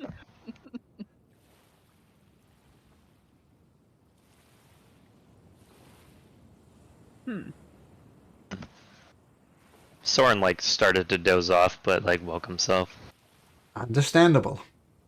How is Eris feeling? Oh, if you're asking her, Eris will respond. Oh, yeah, no, I'm okay now, I guess, and she'll kind of look upwards, kind of shake her head a bit. So, what are we doing here again? I can sort of remember bits and pieces, but I admit I was maybe a bit distracted. Trying to pass through. Yeah. Recovering.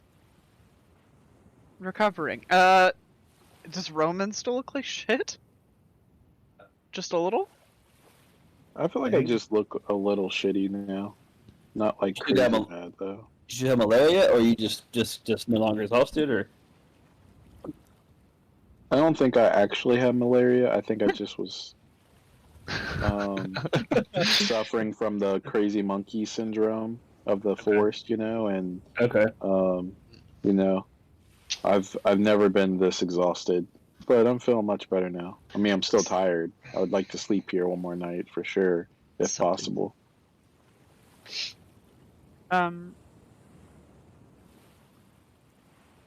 Do we are these people gonna help us get anywhere? Do we know where we're going? I know that you said passing through, but like where? They said they would help give us a guide to Carmen or something. Yep. So we can get out of here. Yep. Guy would be good since last time that didn't go so well.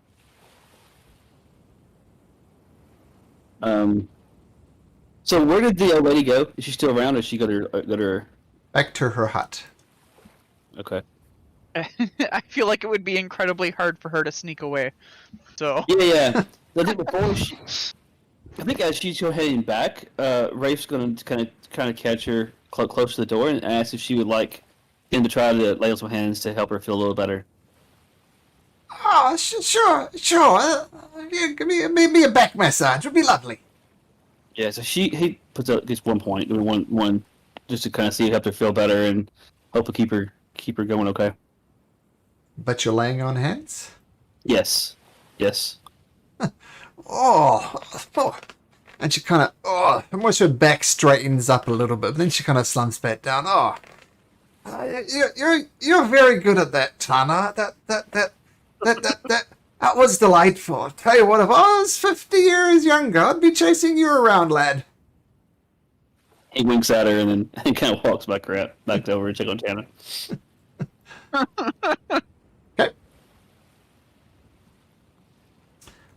So while you're pondering your next move, let's take a short break as I'll say goodnight to my kids, and then we'll pick it up from there. Sound good? Okay.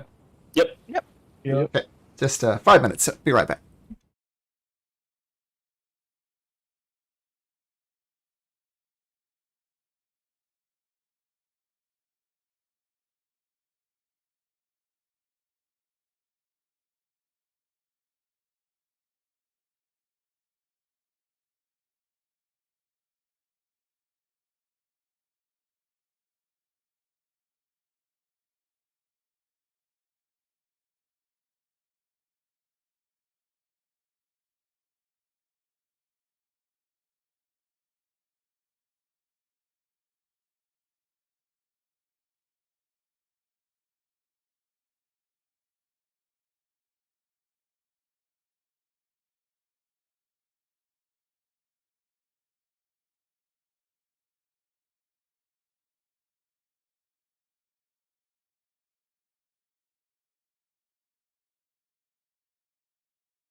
Ew.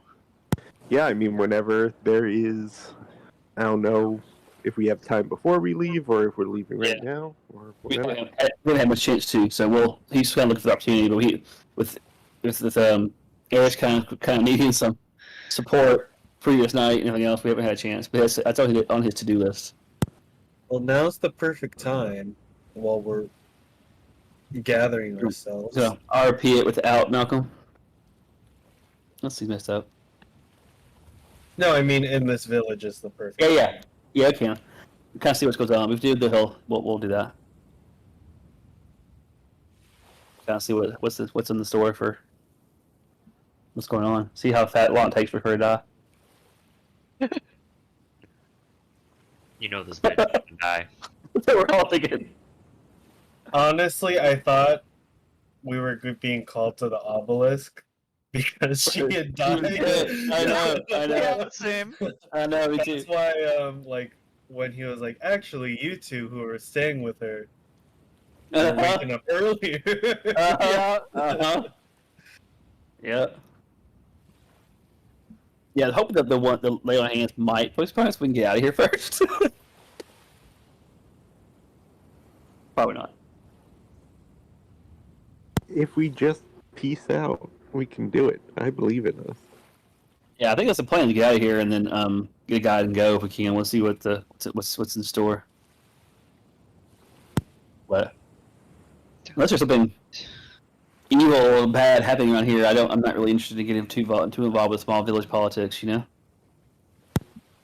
I do want to know how many people are actually in this village. I feel like there's a total of like 30 people. Uh-huh. Everyone is just cousins. Right. Oh. Awkward. Like 1, 2, Cousins at 3, best. 4, 5, 6, 7. Cousins at best. Maybe There's they're looking for 12 some new huts in people here. to mix up the pool a little. Right. That's why we're really here to Spread find this your out. That's why we're all here. Probably haven't like volunteered for somebody. Waterworld style. It's pure dirt. So I just realised I was on mute that whole time and was talking to nobody. So, oh What my the goodness. hell? Doing the Oh my- same thing. Yeah. So let's back it up. So Rafe, you're just getting to know everybody, but out of RP. Was that right? No, we're going to when we get a chance. Rafe's going to try to have some time with you to get to know him. You've To have been a back for a conversation. while. I know, right? Yeah, sorry. Oh my god. Just lurking in the background, seeing if we're talking shit about him. I know. Well, yes, you can absolutely do that. But before you do that, you notice a ship approaching from off the coast. It seems to be actually following the coast along. It's a sizable ship. And as it gets closer, Sophia, who's running some type of errand from Amtensi, says, "Oh, no. Oh, this is not what we need right now. Oh, God damn it." What's Okay. going on? Well, Long Beach, like much of the Broken Isles, we've been flipped back and forth so many times between the Ascended Host and the Wonderman Assembly. Every so often, the power dynamics switches, and currently we're under control of technically, from the Wonderman Assembly. And that asshole on the boat is Leighton Dawson. He's a tax collector, and he's going to be wanting to take some tax here. There's nothing much we can do. It's annoying. He's going to ask for some coins. We'll give him what we have. It won't be much. He'll insist on lying around for a little bit. It's not going to be pleasant. He's a tax man. What do you want me to say? A good time for us to head out of here then. Yep. We can't really help you with tax collection. I don't really care to pay any dues. Well, if you want to make yourself scarce, that's fine. But yeah, you're gonna need some guides getting through the forest. So just wait. We'll deal with this guy.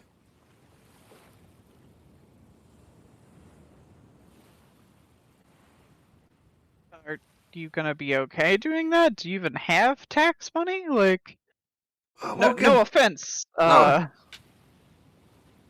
between the village we rustle up, maybe a couple of silvers. That might be enough.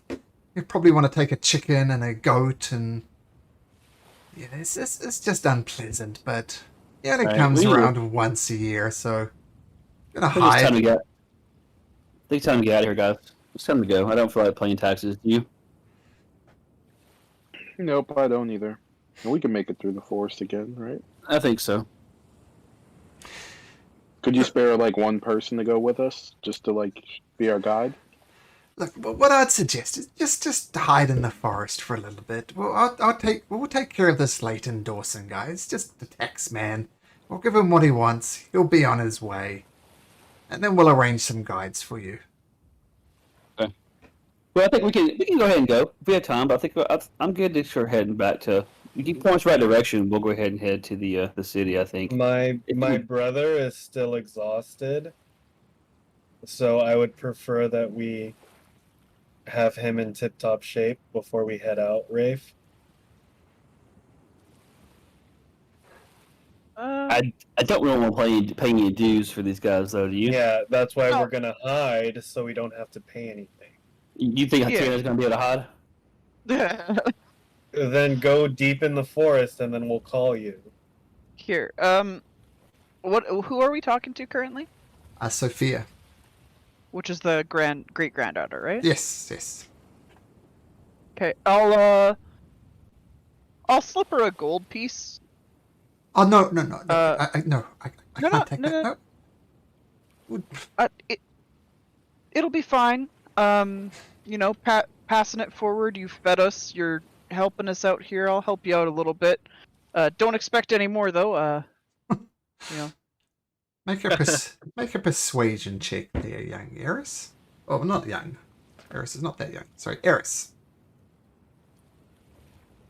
Nice. You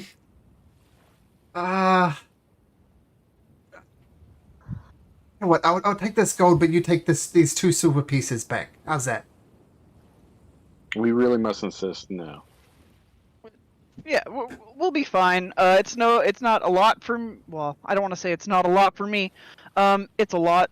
But you know, Look, take these you know- 2 silver, and I'll take the gold.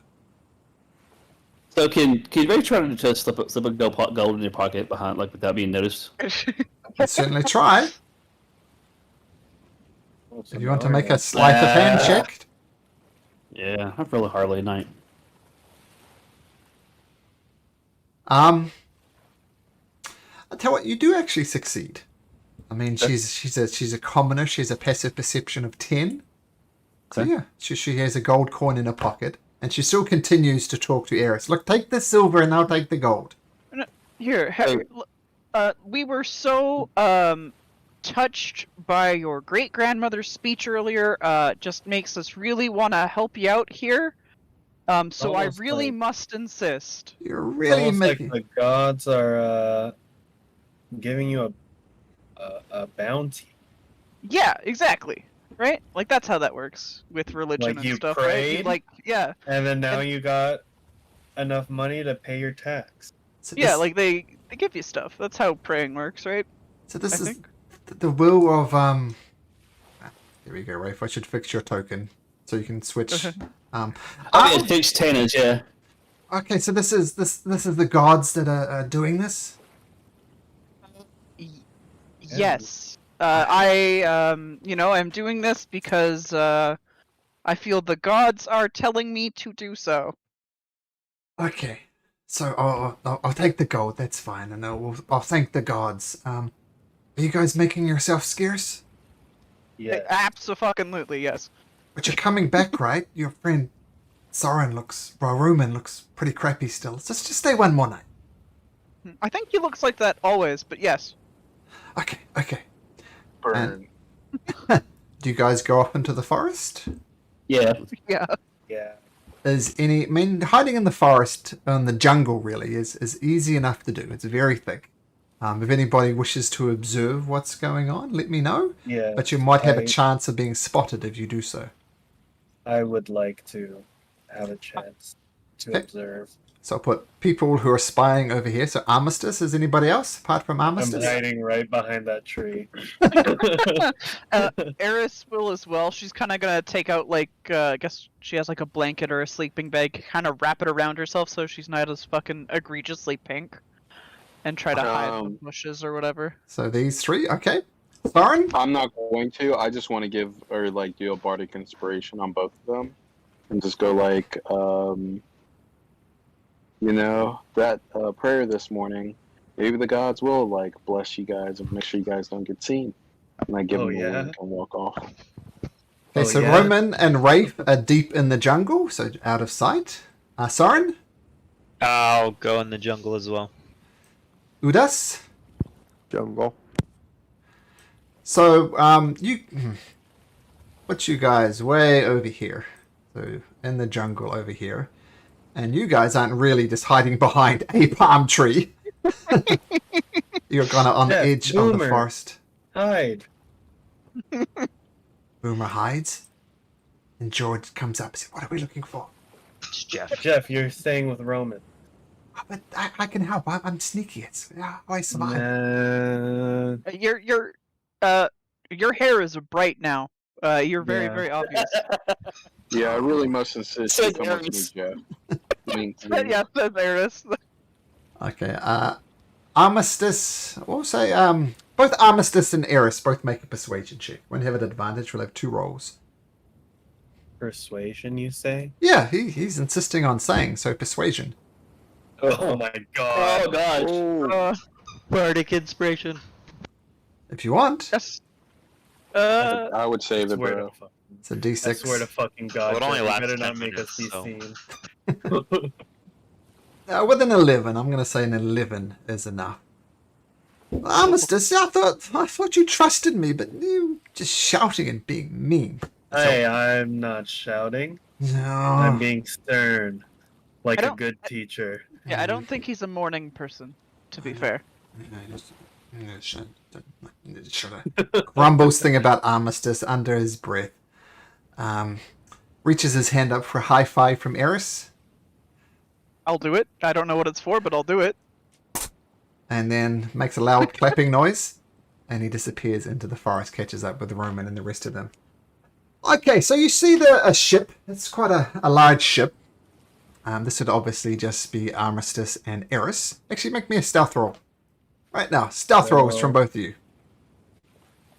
12. I am going to use my DM inspiration. Your I'll DM inspiration. Thanks, guys. Use my DM. Y'all are rolling horrible. It's a 3 and a 3 you got. Oh, there we go. Oh, There you Armistice. go. that's better. Cover all you guys. And then what is it? A D6? Eris, you better get the fuck away from me. Oh You- my god. You don't know how badly she's failed. That is something you know as a player. As far as Armistice knows, Eris is doing a pretty good job of hiding her bright pink self. But Armistice, you both consider yourself well hidden. So a ship pulls up, and you see the anchor dropped offshore. Then a rowboat comes ashore. Couple of there's a total of six people in the ship. 5 of them you can see, Armistice and Eris. 5 of them are just rippling with muscles. They've all got scale mail armor on, and you look at them and you're quite pleased to see that. You know that they work for the tax collector. They are just absolutely dying in this heat with this scale mail armor on. But regardless, they're rowing the boat, and the 6th gentleman on the boat is a rather large gentleman. He just sprang up his... Oh, I've lost him. Oh, yes, a rather large gentleman. He is he's overweight. You can see that he's not aiding to the rowboat. He's quite cumbersome in the rowboat as these people pull him onto shore. And eventually he gets to the shoreline. He doesn't go into the water. These really strong lads, 5 of them, physically pick him up and put him on the boat. And you see the people are just sweats pouring off them. They're panting, as any human would. A, wearing scale mail armor in this heat, and B, carrying this rather large gentleman. And Sophia comes up to him and greets him and says, hello, Mr. Dawson. It's always a pleasure to see you again. Water! Water! Get me water, you foolish woman. It's hot as hell out here. And Sophia rushes back to one of the huts and comes back with a big pitcher of water and pours him a cup. Don't give it to me here! For God's sake, take me to a chair. And she takes him over to here. At one point, he stops and stumbles and takes a few deep breaths in. And he pretends to pat one of his guards on the back, but they kind of know what he's really asking for, and they kind of help him up. And he sits down in the chair that was previously reduced for Brandon, and he sits down in there. Give me some fruit, some fish, but don't forget into that goddamn banana stuff. Fish and fruit, get to it. And Sophia rushes around. She goes into Ma'am Tensi's hut and grabs some fruit. There's some mango-type fruit, 4 or 5 pieces of it. Keep in mind, during your own feast, it was only a couple of pieces of fresh fruit. Now she's brought out 5 and some fish. And Sophia says, I'll just get... just leave me in peace, woman. I just want to eat for a bit. And he starts scoffing the food down. Rather, it's an interesting sight for the feast and the eyes. It's interesting to look at as he just shovels his food in, and it's not very nice to listen to with all these slurping and gagging noises as he shoves the food in. Eventually, he sits back and rubs his belly, seemingly satiated for a moment. Oh, where's it, Ma'am Tensi? And Sophie says, it's okay, sir. It's okay, sir. I've got her. And she rushes back, lays out the planks, and brings back Ma'am Tensi. So, any news to report, Ma'am Tensi? And she says, nothing's new. Nothing new. No, nothing's really changed. What about that tiefling girl I can see hiding in the bushes? What's up with her? Eris? I can very clearly hear this. Yep. I'm staying out of the heat. It's a little bit cooler in here. Come closer. Let me get a good look at you. That's a little weird, but yeah, sure, I guess. And I'll start, I guess, making my way over. I'll give the awkward "I've been caught" side eye to Armistice, who I cannot find anymore. So it's just really fucking awkward. I'm as solid as a plank right now. I'm Yeah. just don't want to be seen. Solid 10 perception. There's no way I'm finding you, bro. Yeah. Well, his passive perception is 10, so 9 doesn't cut it. Oh, look, Ma'am Tensi, you said nothing changed, and this is a human settlement. What are you got a dirty half devil staying with you? You guys up to no good? Did you make a deal with this devil? Ma'am Tensi is momentarily. Maybe you can explain yourself, Soren. She says to Eris, getting your name wrong again. Yeah. Well, I kind of got lost, drifted here, been staying here, like a night. I guess that's like the newest of the new. You're here alone? Just odd to see her. Sure am. a half devil wandering around themselves. Usually got some people, idiots, worshipping you, devil. So, all alone, you say? As much as I would love to have people, worshiping me and stuff. Nah, no, I don't have any worshippers or any of that fun nonsense. I'm sorry, sir. Here, 1 second. Would you mind if I helped you out a little bit? I noticed you're a little bit uncomfortable there, with all the heat and stuff, and I totally understand that. Would you mind if I helped cool you down a little bit? First, before you do that, can you make me a deception check? Because you are plainly not traveling alone. Oh, good. Nice, dude. Made up for your stealth roll. Well, we can do some devil magic on me? I think not. Okay. Fine. If you're fine with sitting there in the nice, I guess, blister and heat and stuff, and I'll kind of snap my fingers, and you can visibly see that my clothing and armor looks to cool down as I use prestidigitation to cool my clothing, essentially. Ah. You are a devil, aren't you? Okay, cool me down. Okay. I'll snap my fingers and cool them down. All right. Ah, that's much better. All right, well, you sit down there where I can see you, devil. I don't trust you as far as I can throw you. So sit down, be I'll quiet. do it. Sure. And I'll just sit down there. Ma'am Tensi is just watching in horror as this exchange happens. And she says, well, unfortunately, we don't have a lot we can give you. Just a couple of silvers. And Sophia says, no, you forgot, Ma'am Tensi. We had some good trades with Sugud, the other village, and we've actually managed to have you a whole gold piece this time, sir. And she reaches out the shiny gold piece that she was given and hands it over to Leighton Dawson, the tax collector. Oh, that's better, but me and my lads are hungry back on the boat. We have other errands to run. So I'll take this gold piece and a goat if it's all the same to you. Ma'am Tid yep, that's fine. And you look around, there's literally 3 goats. They're useful for milk for the village, and they're useful for meat for the village.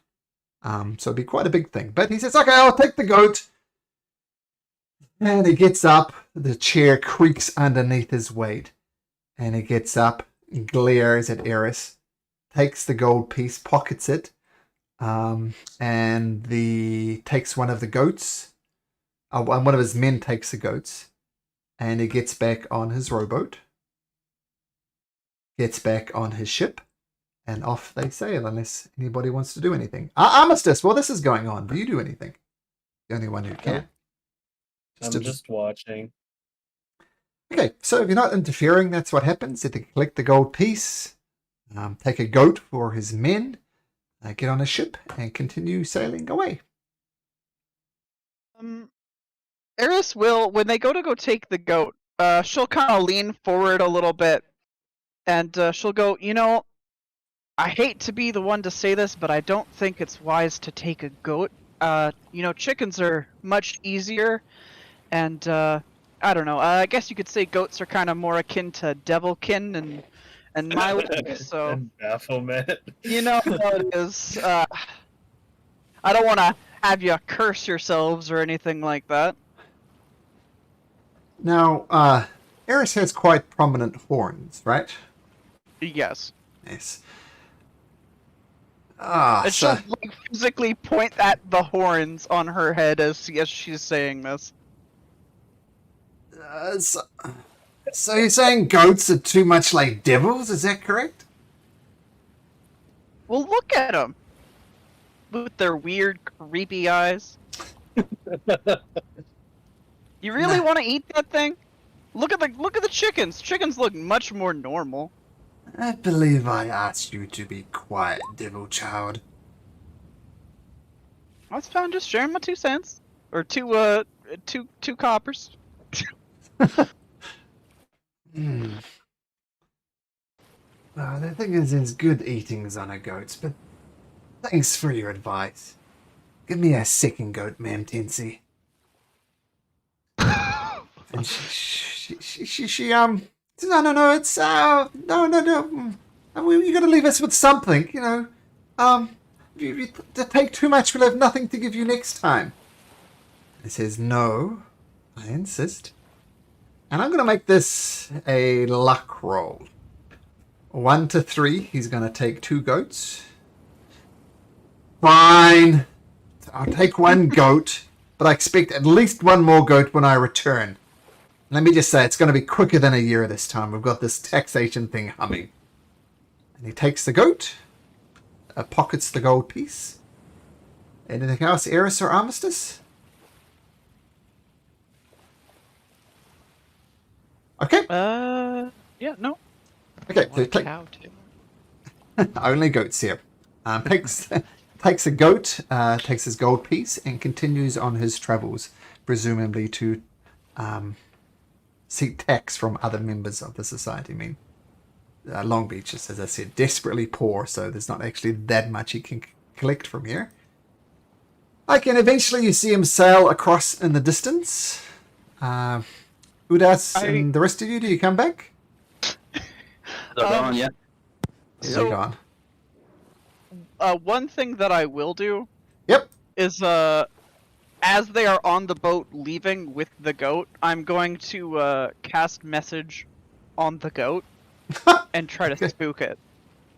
While it's on their boat and while they're like more than halfway out. Okay, interesting.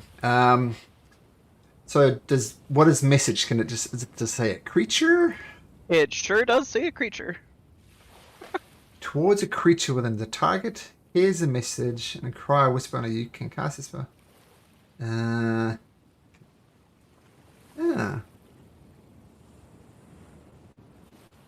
So it can reply in a whisper, but does this... I'll do it in Infernal too, so it sounds as fucking crazy as possible to this poor fucking goat. Okay. So you're not so much, you're just trying to spook the goat, in other words, right? Oh yeah. I'm trying to make it look like this thing is fucking cursed. Okay, make an animal handling check at advantage.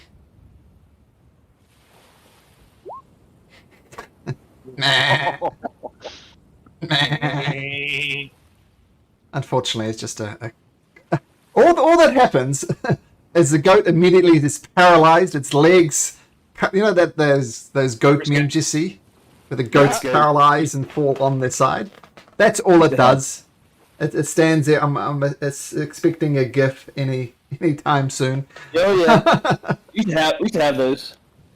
And that's all it does. And then it gets up and tries to eat the boat.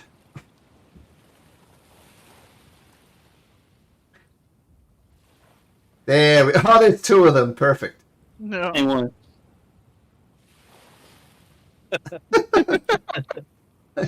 Those goat memes never get old.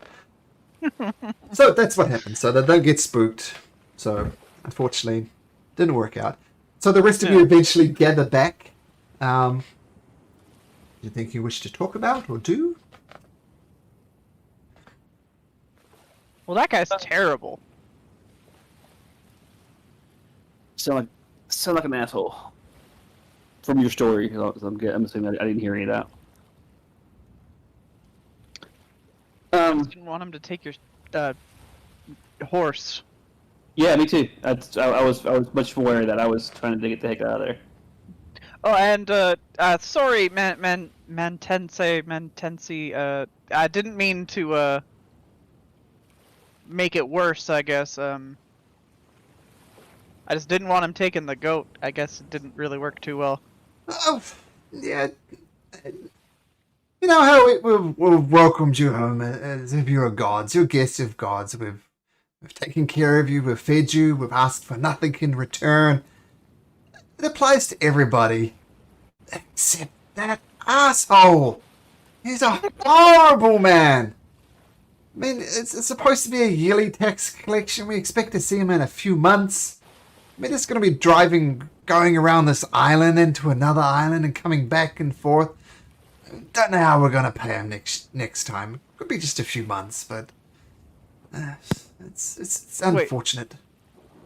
You're saying that it's supposed to be yearly and he's coming every couple of months? Yep. Well, when we get to the town, maybe we can buy you a goat or two to bring him back when they come.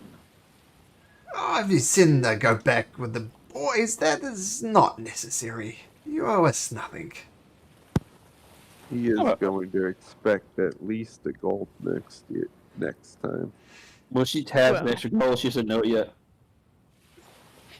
Well, last time we gave him silver and he was happy with silver. Now he's happy with a gold and a goat. Next time he's coming back, it's going to be a couple of gold and a couple of, maybe a goat and a chicken. I mean, I don't know. And Sophia says, well, actually, this gold came from these guys. I tried to say no, but they just insisted. God damn it, Sophia, can't you do anything right? You know this is just going to get worse and worse, right? We keep on giving him silver, he's going to keep on expecting silver. Now he's expecting gold and goats. You've screwed things up yet again, Sophia. And Sophia quietens up and just glares at the ground, actually. She's not daring to make eye contact with her. To be fair, I was given the directive to kind of hand that to you guys as like as a thanks after your speech this morning, ma'am Fency. So I wouldn't, get on her too much. That is a bit of an issue, though. I don't think that they're being very I don't think they're doing things by the books with you guys, to be honest with you. Kind of sounds like they're screwing you over. Like every Tex man ever, I guarantee that he's taking his cut from that gold piece. Some of it will make the way to the Wonder Man assembling, for sure, and the king. But he's taking his cut. It's kind of one of those things that goes without saying. And being a greedy man, he's going to be wanting more than a gold piece. She glares at Sophia again. Anyway, this is our problems. You don't need to be concerned about it. Roman, you're looking better. You still look like shit. Spend another night with us, and then we'll arrange some guides to take you through to Carmen.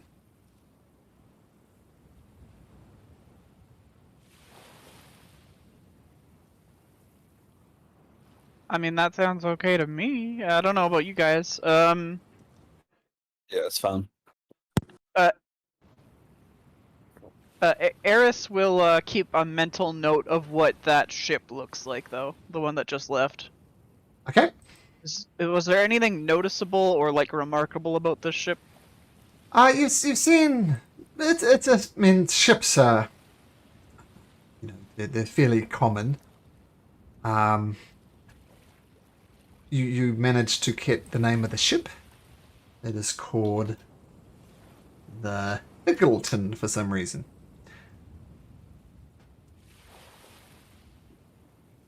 So that To was the watch name. for in the city we go to.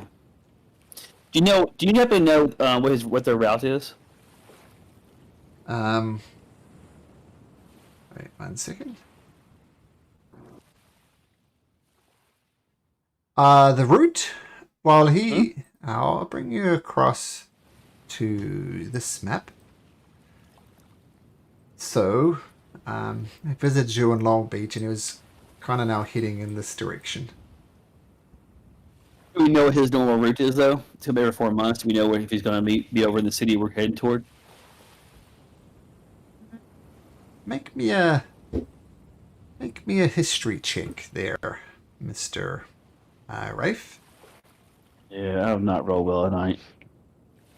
None of us are, but 6. I'm glad we're not doing like saving throws. combat. Yeah. You don't know. You don't know. Okay. Whispering something to something. So, with a ship of that size, how many people would I expect to be on it? 20. 20? Yep.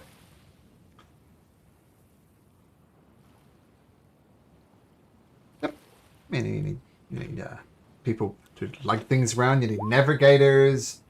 You need people to repair the ship, cooks and stuff. All those things add up, so it's at least 20 people on the ship, including Mr. Leighton Dawson. So does he take up the space of 2 people, or sorry, sorry. At least. Okay.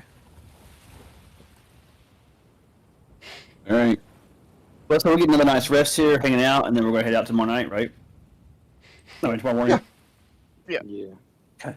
So- When there's some so- downtime, then Rafe's going to approach you, Dust, and strike up a conversation.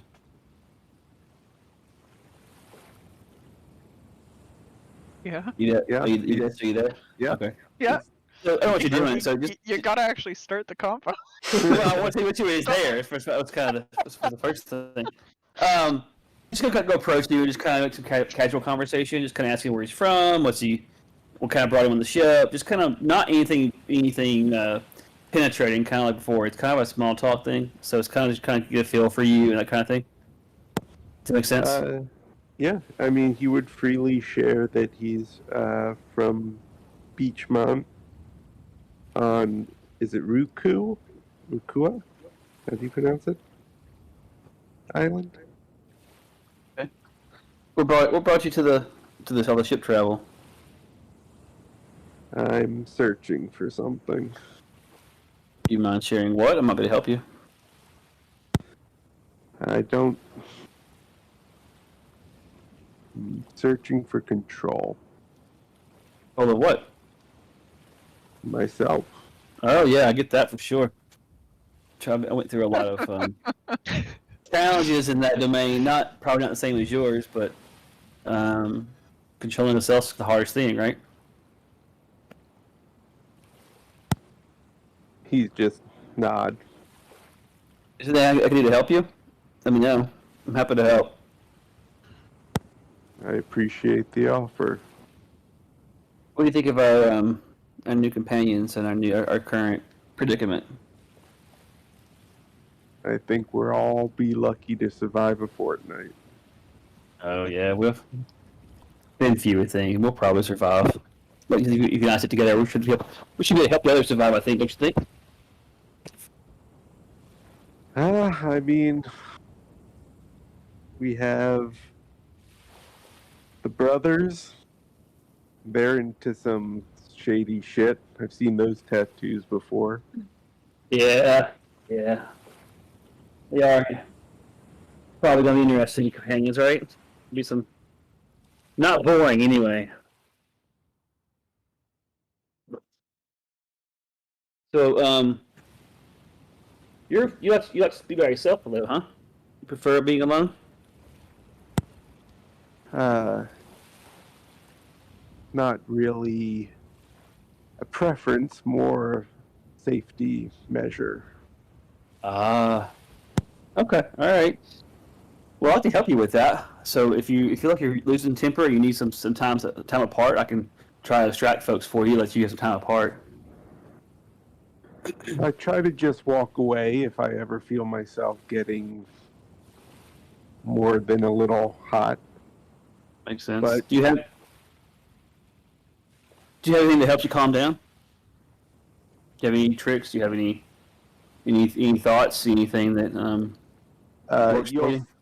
You'll see him like kind of rub the engravings on the handle of his maul, but he'll just say nothing here. Okay. Yeah, I mean, my issues were more around addiction. It's not addiction really, but I mean, it's alcohol. It was women. It was a lot of things until I found somebody, and Tana kind of helps me distract myself. So I get the self-control issues. I get the need to keep some self-discipline. I was throughout my life, I've always been more disciplined than anything else. So when I got a little bit of freedom, I kind of went a little bit too free. If you know what I mean. So I empathize, I guess, with what you're trying to do. If I can be any help at all and be a partner, I guess, at all, let me know. I will. I'm just like to get through all of this. Sure, I understand. Okay, well, that's all more about you, and I'm happy to help you as well. Well, as we get through this, we'll stick together, and I think we're more likely to get through it that way. Does that make sense? I think we'll all be with each other for a few weeks yet. Yeah, That's for certain. you guys have a little bit of a revenge mission too, and I think that keep us together a little longer. So I think as long as we stick together and find a way to work together, I think that we'll be okay. Agreed. All right, man. Appreciate it. He'll kind of give him that that nod and walk off. Returned.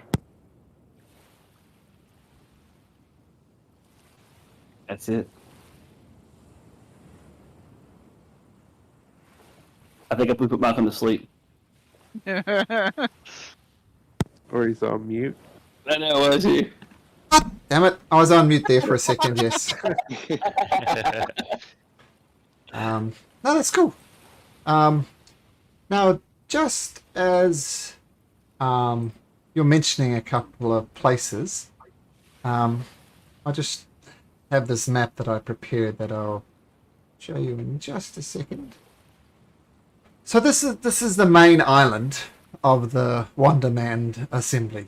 You guys would know this just because it's such a major place. Clifton is the capital. I think Soren mentioned he was interested in going there to do some research, I think. Beachmount, this is where Udas is from, right at the bottom here. And remember those slavers who are trying to sell you into slavery in the mines? This is the mines that you're going to end up. And you'd also know that Dire Breach is kind of like the not a pleasant city. We're a lot of the slave trading and very much a dark city. So if you were captured by slaves, you know you would have been brought to Dire Beach, sold to the highest bidder, and more than likely bought by the Wonderman Assembly for work in the Echo Depth mines. So just giving you some context here. Okay. One more thing that Rafe wants to do before you get started. Sure. I just want to kind of approach the group when you get the chance and say, looking kind of pointedly at Armistice, I know you guys have your own issues with legal and law. I'm not exactly liked by the assembly, the government, and so I would like to avoid any interactions if possible, if you guys don't mind. During my time before mercenary bands, I might have upset some people. Well, That's I okay mean, with you guys. we don't plan on shaking the boat, do we? Okay. Just wanted to make sure they knew that. If we were going to wear that, I'm going to try to avoid the legal arms of the assembly, if at all possible. I'm pretty good at talking our way out of stuff if worst case scenario occurs. But yeah, we try to avoid the law as much as possible. Trust me. Got that impression. I just wanted to make sure we kind of knew where we're standing. There might even be a price on my head, so. Like Oh, how how much are we much? talking though? I don't know. Sorry. Don't know. Just saying that I don't like being too close around that side of things.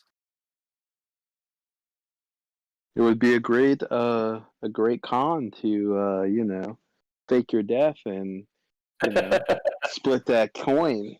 No, man. I'm more just trying to stay out of the way and stay out of their eyesight for the moment. It's okay. I've kind of done a lot of traveling and done a lot of things. I'm happy to be a little more obscure.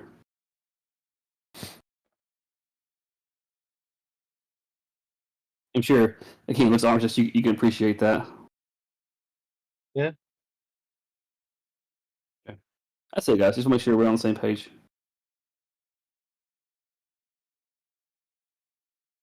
That's all, man. Cool. Well, this is George. You told me, Armistice, you'd take me to Clifftown, and now you're saying this is the last place in the world you want to go. I'm confused. I said I was gonna send you there. You're not going to come with me? No, I have other things to do.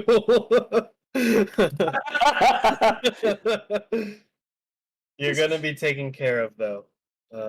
How? I know a lot of people who will make sure that You have a roof over your head. You learn some good skills. So by the time I do return there, I expect you to be a efficient, Efficient. What? strong guy. Could you maybe teach me a few things before I go? Yeah, sure, why not? We still have a little bit of we have a journey ahead of us, right? To like Carmen. Oh yeah, it's a days long Yeah. journey. We But still I'll- have Sorry. time together. So I'll teach you the ways of stealth and subterfuge. Oh, okay. And okay. I just make it look a little flashy, cool. Okay, so this blonde here is going to help me stealthing. Is that right? Yeah, that's going to make people not realize that you're Oh, George. You are Jeff now. Jeff, I'm Jeff. Oh, okay. But you can teach me how to use this, right? He brings out the little dagger. Yeah, I will teach you the basics, but I don't want you killing anyone that doesn't have to die. That's So- the most important. That's your first and most important lesson. Self-defense, right? Got it. Yes. Okay, so I say during the day, Armistice spends a bit of time with George/Jeff teaching him some bits and pieces. The village is just carrying on as normal. You know, you see some people disappearing into the forest and coming back with this food they refer to as matuki, which is the banana potato type thing. The fishermen come back, and you see the fishermen out there. It looks horrible. I mean, the canoes are open, and they're sitting in there, and they're fishing, and they're just baking in the hot sun. Remember how I said that the shades of brown vary? These guys are the darkest of the dark because of the amount of time they spent just in the baking sun fishing. But they come back with some fish. At some point, you see Sophia. She's not making any secret of it. She comes to the shoreline, and she just throws the 2 silver pieces into the depths as far as she can go. And then she wanders back. Anybody say anything? No. Nope. I don't I'll think ask they- if she's okay. Oh, I don't like being shouted at by Mam Tensi, but that's kind of what she does. She mentioned in the sermon, it's best if we give Umberly what she deserves. So I'm hoping that the silver I sacrifice to Umberly keeps the... She's often called the sea bitch. If you don't keep her happy, she's going to send storms. So it was just an offering to Umberly. Well, that's fair. That's fair. I mean, you could also probably wish that like the tax collector's boat gets like sunk, but you know. Well, maybe Umberly will take my silver pieces and keep that into consideration. Maybe she could be a sea bitch for somebody else. Let's pray. At least we see of Leighton Dawson the better. That's fair. Sorry about earlier, obviously. But you know, I guess you're like you're pretty strong. You're pretty smart. I know that you're not in the best situation right now, but you know, it's really admirable how you continue to do what you do. Yeah. Oh, thank you, but yeah. The sooner she goes, the better, quite frankly. The village will be better off. But this is my duty, like it was my mother's duty, like it was my grandmother's duty, so it's a curse of the family line. And she kind of wanders around as she hears Mam Tensi bellowing her name. Anything else anybody wants to do during this day? I'd like to go talk to Mam Tensi. Ah, Udas! That's right, what can I help you with, friend? Is it possible for us to speak alone? Sophia, get the hell out of my tent to make yourself useful, woman! And Sophia scuttles out. And as she's leaving, she looks at you in the eye and puts her hands together, sort of almost does a little thank you bow. Thank you. And she leaves. What is it, Roman? What can I help you with? I was curious if you had any guess of how many of your villagers want you dead. I know that some of them would like to see me. No secret. I mean, I'm old. I sometimes get things confused. But, yeah, I know. Some people would prefer to see me dead, but it is not how we do things in this village. I'm here until for the foreseeable future. And I'm Brandon. He makes no secret of me. He'd like to see me dead. But we have processes in this villages, and I know people would like to see me dead. But thank you for bringing this to my attention. You're a good lad, Rafe. Out of curiosity, who do you prefer to take your place? I think Sophia, quite frankly. Brandon is a fat oaf. Will only make things worse. Sophia, well, I do shout at her. It's for her own good. Teaching her discipline, teaching her manners, things that are required in a leader. I nod my head, stand up, say, she's the one I've heard it from the most, and leave. Okay. Anything else? Eris will help kind of fix up the boats a little bit, if she is able to. The boats are actually quite seaworthy. They're just exposed. Can I make them not exposed with like leaves and stuff, like a little canopy or whatever? I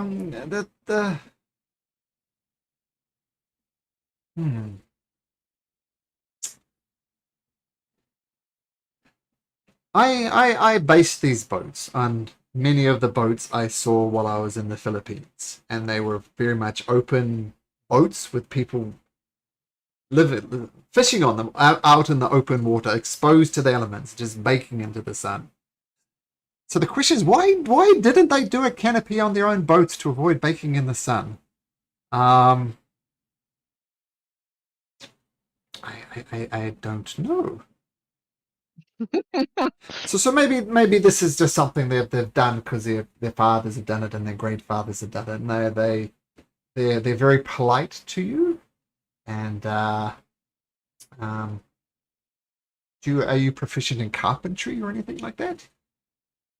Like tinkerer stuff. I've got tinkerer's tools. I'm not proficient in carpentry, but I don't know if this involves much wood. It's mostly just the make a leaves. a tinkering toy, a tinkerer's check using your intelligence. Right, that is. What did I roll? Like I rolled a fucking 2. They politely thank you as you construct a canopy of sorts. And if we fast forward to the next morning, you notice that the ships leave again without any canopy on it. They obviously thought it was ridiculous. Good try, but it didn't work, and they're going back to baking in the sun. Okay, so everybody rest up again. Same places. Yep. Yep. I'll sleep in a bed this time though. Well, interesting you should say that. Well, first of all, Soren, you're 100% again. Congratulations. You're fully functioning.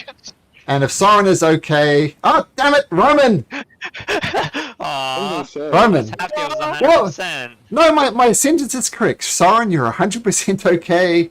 no negative effects, and the true same is also true for Roman. I was just building up to Roman since he was a 6. There we go. Roman, you're fine. So everybody, exhaustion, any mad monkey fevers, anything like that is completely gone.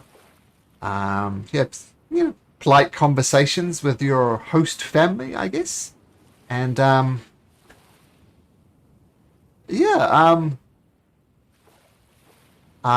Eris and Rafe, you do actually sleep in a little bit. There is no wake-up call from Sophia or Ma'am Tensi for that reason. But the rest of you have gotten up early, and we'll see this, but let's do it from the point of view of Eris and Roman. So you're not woken up. You see that the light is coming in. So plainly, the usual preaching hour by Ma'am Tensi is come and gone. But you haven't been woken up. And you hear the sounds of shouting outside near the obelisk. Oh, brother, this doesn't sound good. Should we get the others and just leave, or should we go investigate? I mean, we kind of need a guide. You don't need a guy. But yeah, whatever. We found our way here with no problems. I was Well, not doing well for most of that. you I were. didn't. I'm dying. No problems. That's hilarious. I seriously almost died. Yeah, I What know. was a joke about? It's what you say. You guys have no problems. Well, I was joking. Regardless, you all make your way to the obelisk. There's lots of people shouting at each other. And Armistice, you guessed it right. Right here is the He corpse did. of Ma'am Tensi. She is dead. Oh, shit. What's interesting about it is, firstly, her hair has just been ripped out. Oh God. Rather violently. So there's a lot of blood around her scalp. It looked as someone's just grabbed it and just physically ripped it out. She has got a large wound somewhere from her shoulder, diagonally across to her hip, like a large gouge in there. Everybody, make me a perception check.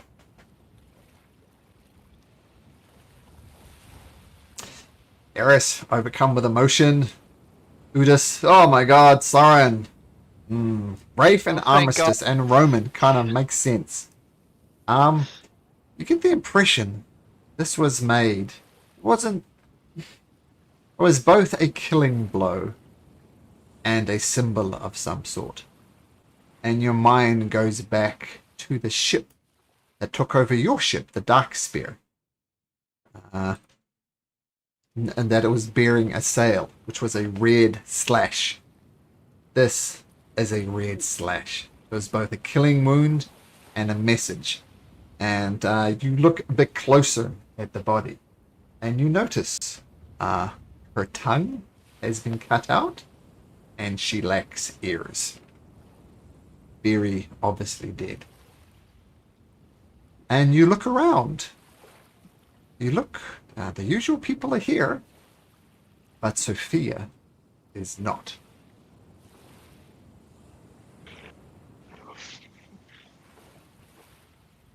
And people are shouting at each other and saying, I bet you was that damn Sophie! Sophie, she was never interested in her. She hated her guts. It's surely her.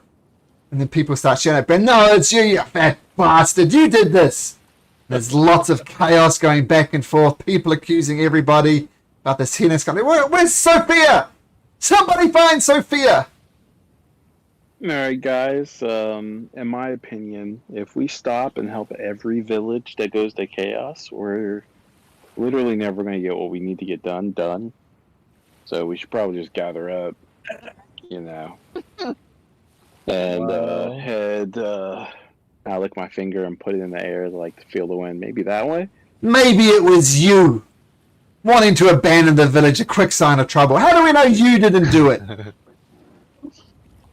I'm not sure who he's talking to. Whoever said that, I just- But, I just- I, I just move into the person's face. Look, Ma'am Tinsy is dead. Sophia isn't here. You guys come in here. You. This is the fat guy. Comes in and says, Brandon says, come in here. You eat our food. You kill our speaker. And then you think you can stick your finger in the air and go wherever the hell you like. We need to get to the bottom of this. You Wow. shouldn't be going anywhere. Wow, so Yeah. nice to your guests. I'm impressed, and I'll do a little hand clap, I like look- off to the side. Like, I'm sorry. I apologize. You're right. I apologize, but he's dead. Someone's brutally murdered her. I mean, the other night you were saying how you wish she was dead. No. and not to be like rude or nothing like that, but Sophia's pretty small. This is pretty graphic for a small person to be able to do. Like, look at the wound there. And I've also not seen that this I'm before. saying it's you, but you know. There's a group out here that, leaves this sign on bodies. How do we know they didn't kidnap the next person they thought would be the best leader for you all? Maybe. But we need to find Sophia to get to the bottom of this, regardless. And yes, you're right. I've expressed interest in, wanting Ma'am Tinsy to leave sooner rather than later. And let's be honest, and he starts addressing the village. Every one of us had our reasons for wanting Ma'am Tinsy to shuffle off her mortal coil. Some of us lived in poverty under a curse. Some of us were her slave, and now she's gone, and we know she's losing her mind. It was time for the village to move on. All of us had our reasons, but not like this. Not like this. So Is he did being genuine? Can it sight check? So genuine in what sense? Like, In that his outrage of the not like this is is he genuinely outraged that she was brutally murdered, or is he hiding, like trying to shift blame?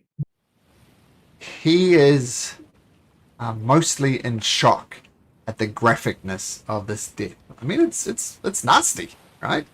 This diagonal carving across her chest, the tongue, the ears, the hair. I mean, the hair alone is just nasty. Gotcha.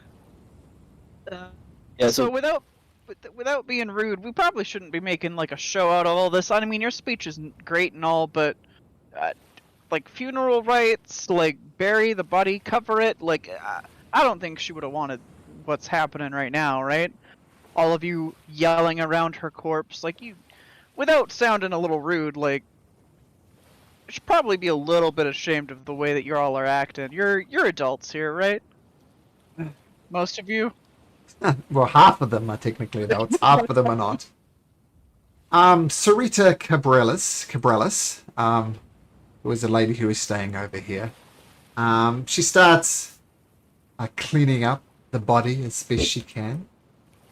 Starts scrubbing the blood off the obelisk. And she says, you're right, we need to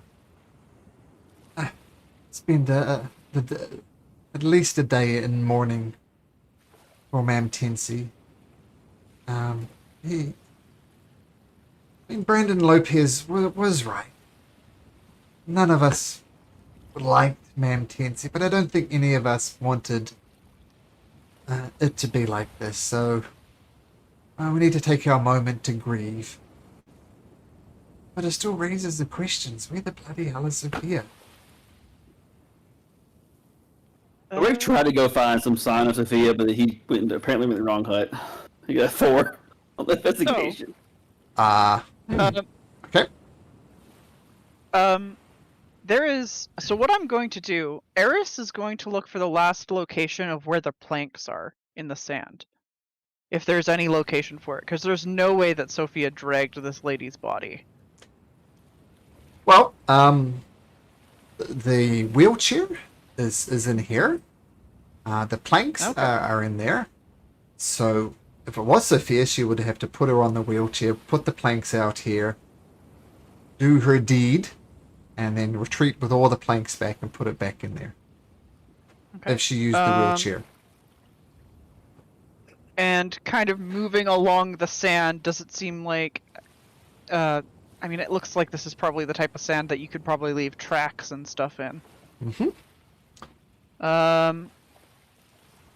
I'll look towards somebody other than me, and ask if somebody can go look and see if they can track Sophia, because her feet should be much smaller, and that should be pretty easy to tell hers from the rest of us. Because I'm a 6'1" tiefling.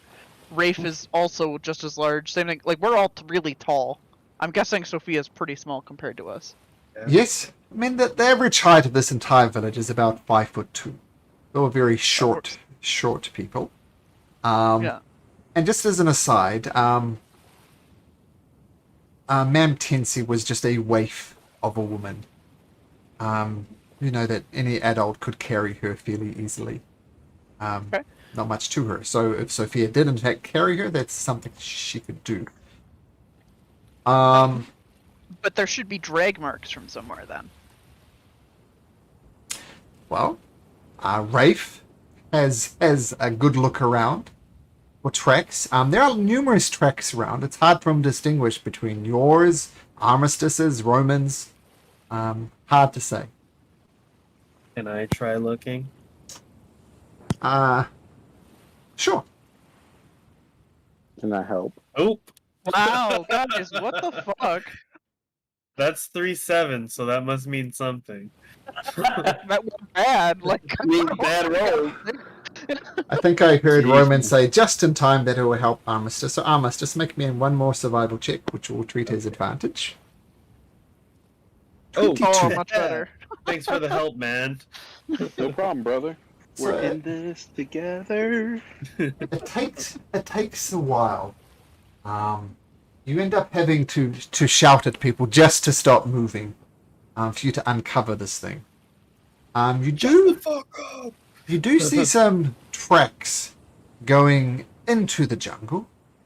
It's hard to distinguish exactly how many tracks there are. I'm going to say with a survival of 22, you notice, in your opinion, Armistice, there's at least 2 people. It could be more. But one of them you don't know, but you think it kind of matches everything you know about Sophia. Little bitch. I'm gonna keep following that Okay, what are tracks. okay? So Well, Before we leave, Udas would want to go take a quick look by the beach where she threw the coins and see if there was anything. you can make an investigation check. This should be good. Guys are rolling overall on crap like that. Hmm. 15. So you head over to the beach and you have a look at the place where she threw the coins. You do see the coins about 20 feet, and you see the silver coins. They are still there. And it wasn't actually that hard to find it. You assume that anybody who was standing there would have seen it yesterday, and the coins had been left there. And you figure probably it's a superstition thing, that sacrifices made to Umberlee should be respected, and if someone went to retrieve the coins, that would be considered incredibly bad luck for the village, and storms would be expected. And there's nothing out of it's just 2 coins at the bottom of the. Yeah. You see them moving slightly in the waves. Over a week, maybe a month, it'd be out of sight and off in the depths of the ocean somewhere, just the currents. Alright. Then, yeah, it's ready to follow into the forest. Can I round up our major suspects that we know actively was saying that they would like her to die? Sure, and who would that be? The heavy-weighted guy. I forgot a bunch of their names. Brian Brandon. Nolan? Brandon. Yeah, Lopez. Brandon Lopez. I know that or her name is Sophia, right? What's her? Sophia is There's the one that's Sarita. missing. Sophia was the Yeah, one that Sophia's was the one missing. who was Thank- yeah. And wasn't there one more person that didn't like her? Or Sarita said she liked her, but she had to go. But go and like her. She just needs to pass away. Yeah. Her time is finished. She needs to shuffle off a mortal coil. Yeah, so But let's a round all three of them up. Well- Well, Sophia's missing. Oh yeah. Okay, so let's round the other two up. I mean, yeah, Where rounding were all you of at them the is wee kind of the hours? thing that we're trying to do. Where were you at the wee hours of this morning when she was preparing to give her speech? Sleeping. We got up at the crack of, well, prior to dawn, like we usually do. This is Brandon saying this. And, yeah. Got up, found this grisly scene. And who can verify that story? His wife. I was with Brandon the whole night. It's definitely not Brandon. Can I tell if she's Typical lying or not? alibi. Sure. So you're going to incite his wife? Go for it.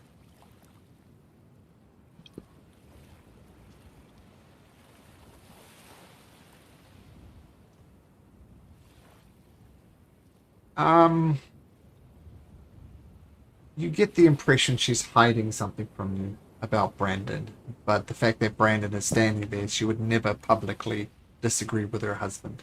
You obviously get the impression Brandon is not the nicest to his wife, so you get the impression she's fearful of saying something, but the fact that Brandon here is too scary for her to speak out against him effectively, which is what you're asking her to do. Okay. Can I pull the group aside and go like, I'm pretty sure she's hiding something.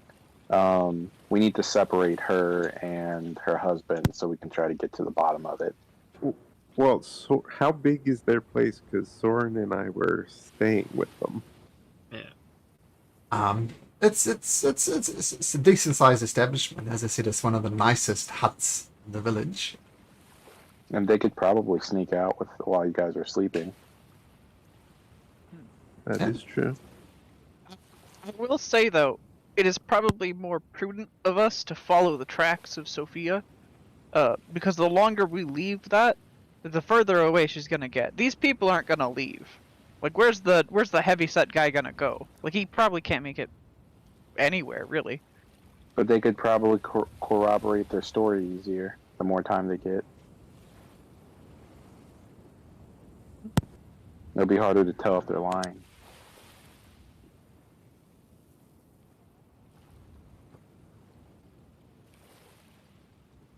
But if you guys want to go hunt the girl down, let's go. I do agree with what you're saying, but I think, yeah, the further we let her go, the further. Are you leaving your horse here, Rafe, or is Tana coming with us? You're muted, by the way. Oh no, yeah, no, we're fine. Tana's with us for sure. Okay, so Alright, with so we're all going for Sophia. Yep. Yeah. Alright, let's go. okay, so you head off into the jungle, following these trails. As I said, it's a little bit ambiguous exactly how many people there are. You're pretty sure one of the tracks is Sophia, and maybe two others. You're not sure, but you follow it into the jungle. And I think that's the perfect place for us to stop for this week and pick up on the trail of Sophia and probably others tomorrow, next week. Sound good? Yeah. Sounds good. Sounds good. Yay. So, hope you enjoyed the session. I tried to make it a bit more RP this week. Yeah. Nothing was actually trying to kill you this week. The same can't be Still said for roleplay Mantency. damage, Okay, but we'll get to, well, maybe you'll get to the bottom of this next week. But that's all for tonight, and we'll see you next time for the continuation of the Shattered Teeth. And maybe maybe in your travels to locate Sippy, maybe you could come up with a group name. Oh yeah. Because you're just the party at the moment. Oh, Party. Our name is Bottom Feeders. Oh no. sounds like a work in Army and progress. the boys. Well, have a ponder on that. It's not required, obviously. Just it's okay. But anyway, good night, guys. Take care, and we'll see you next week.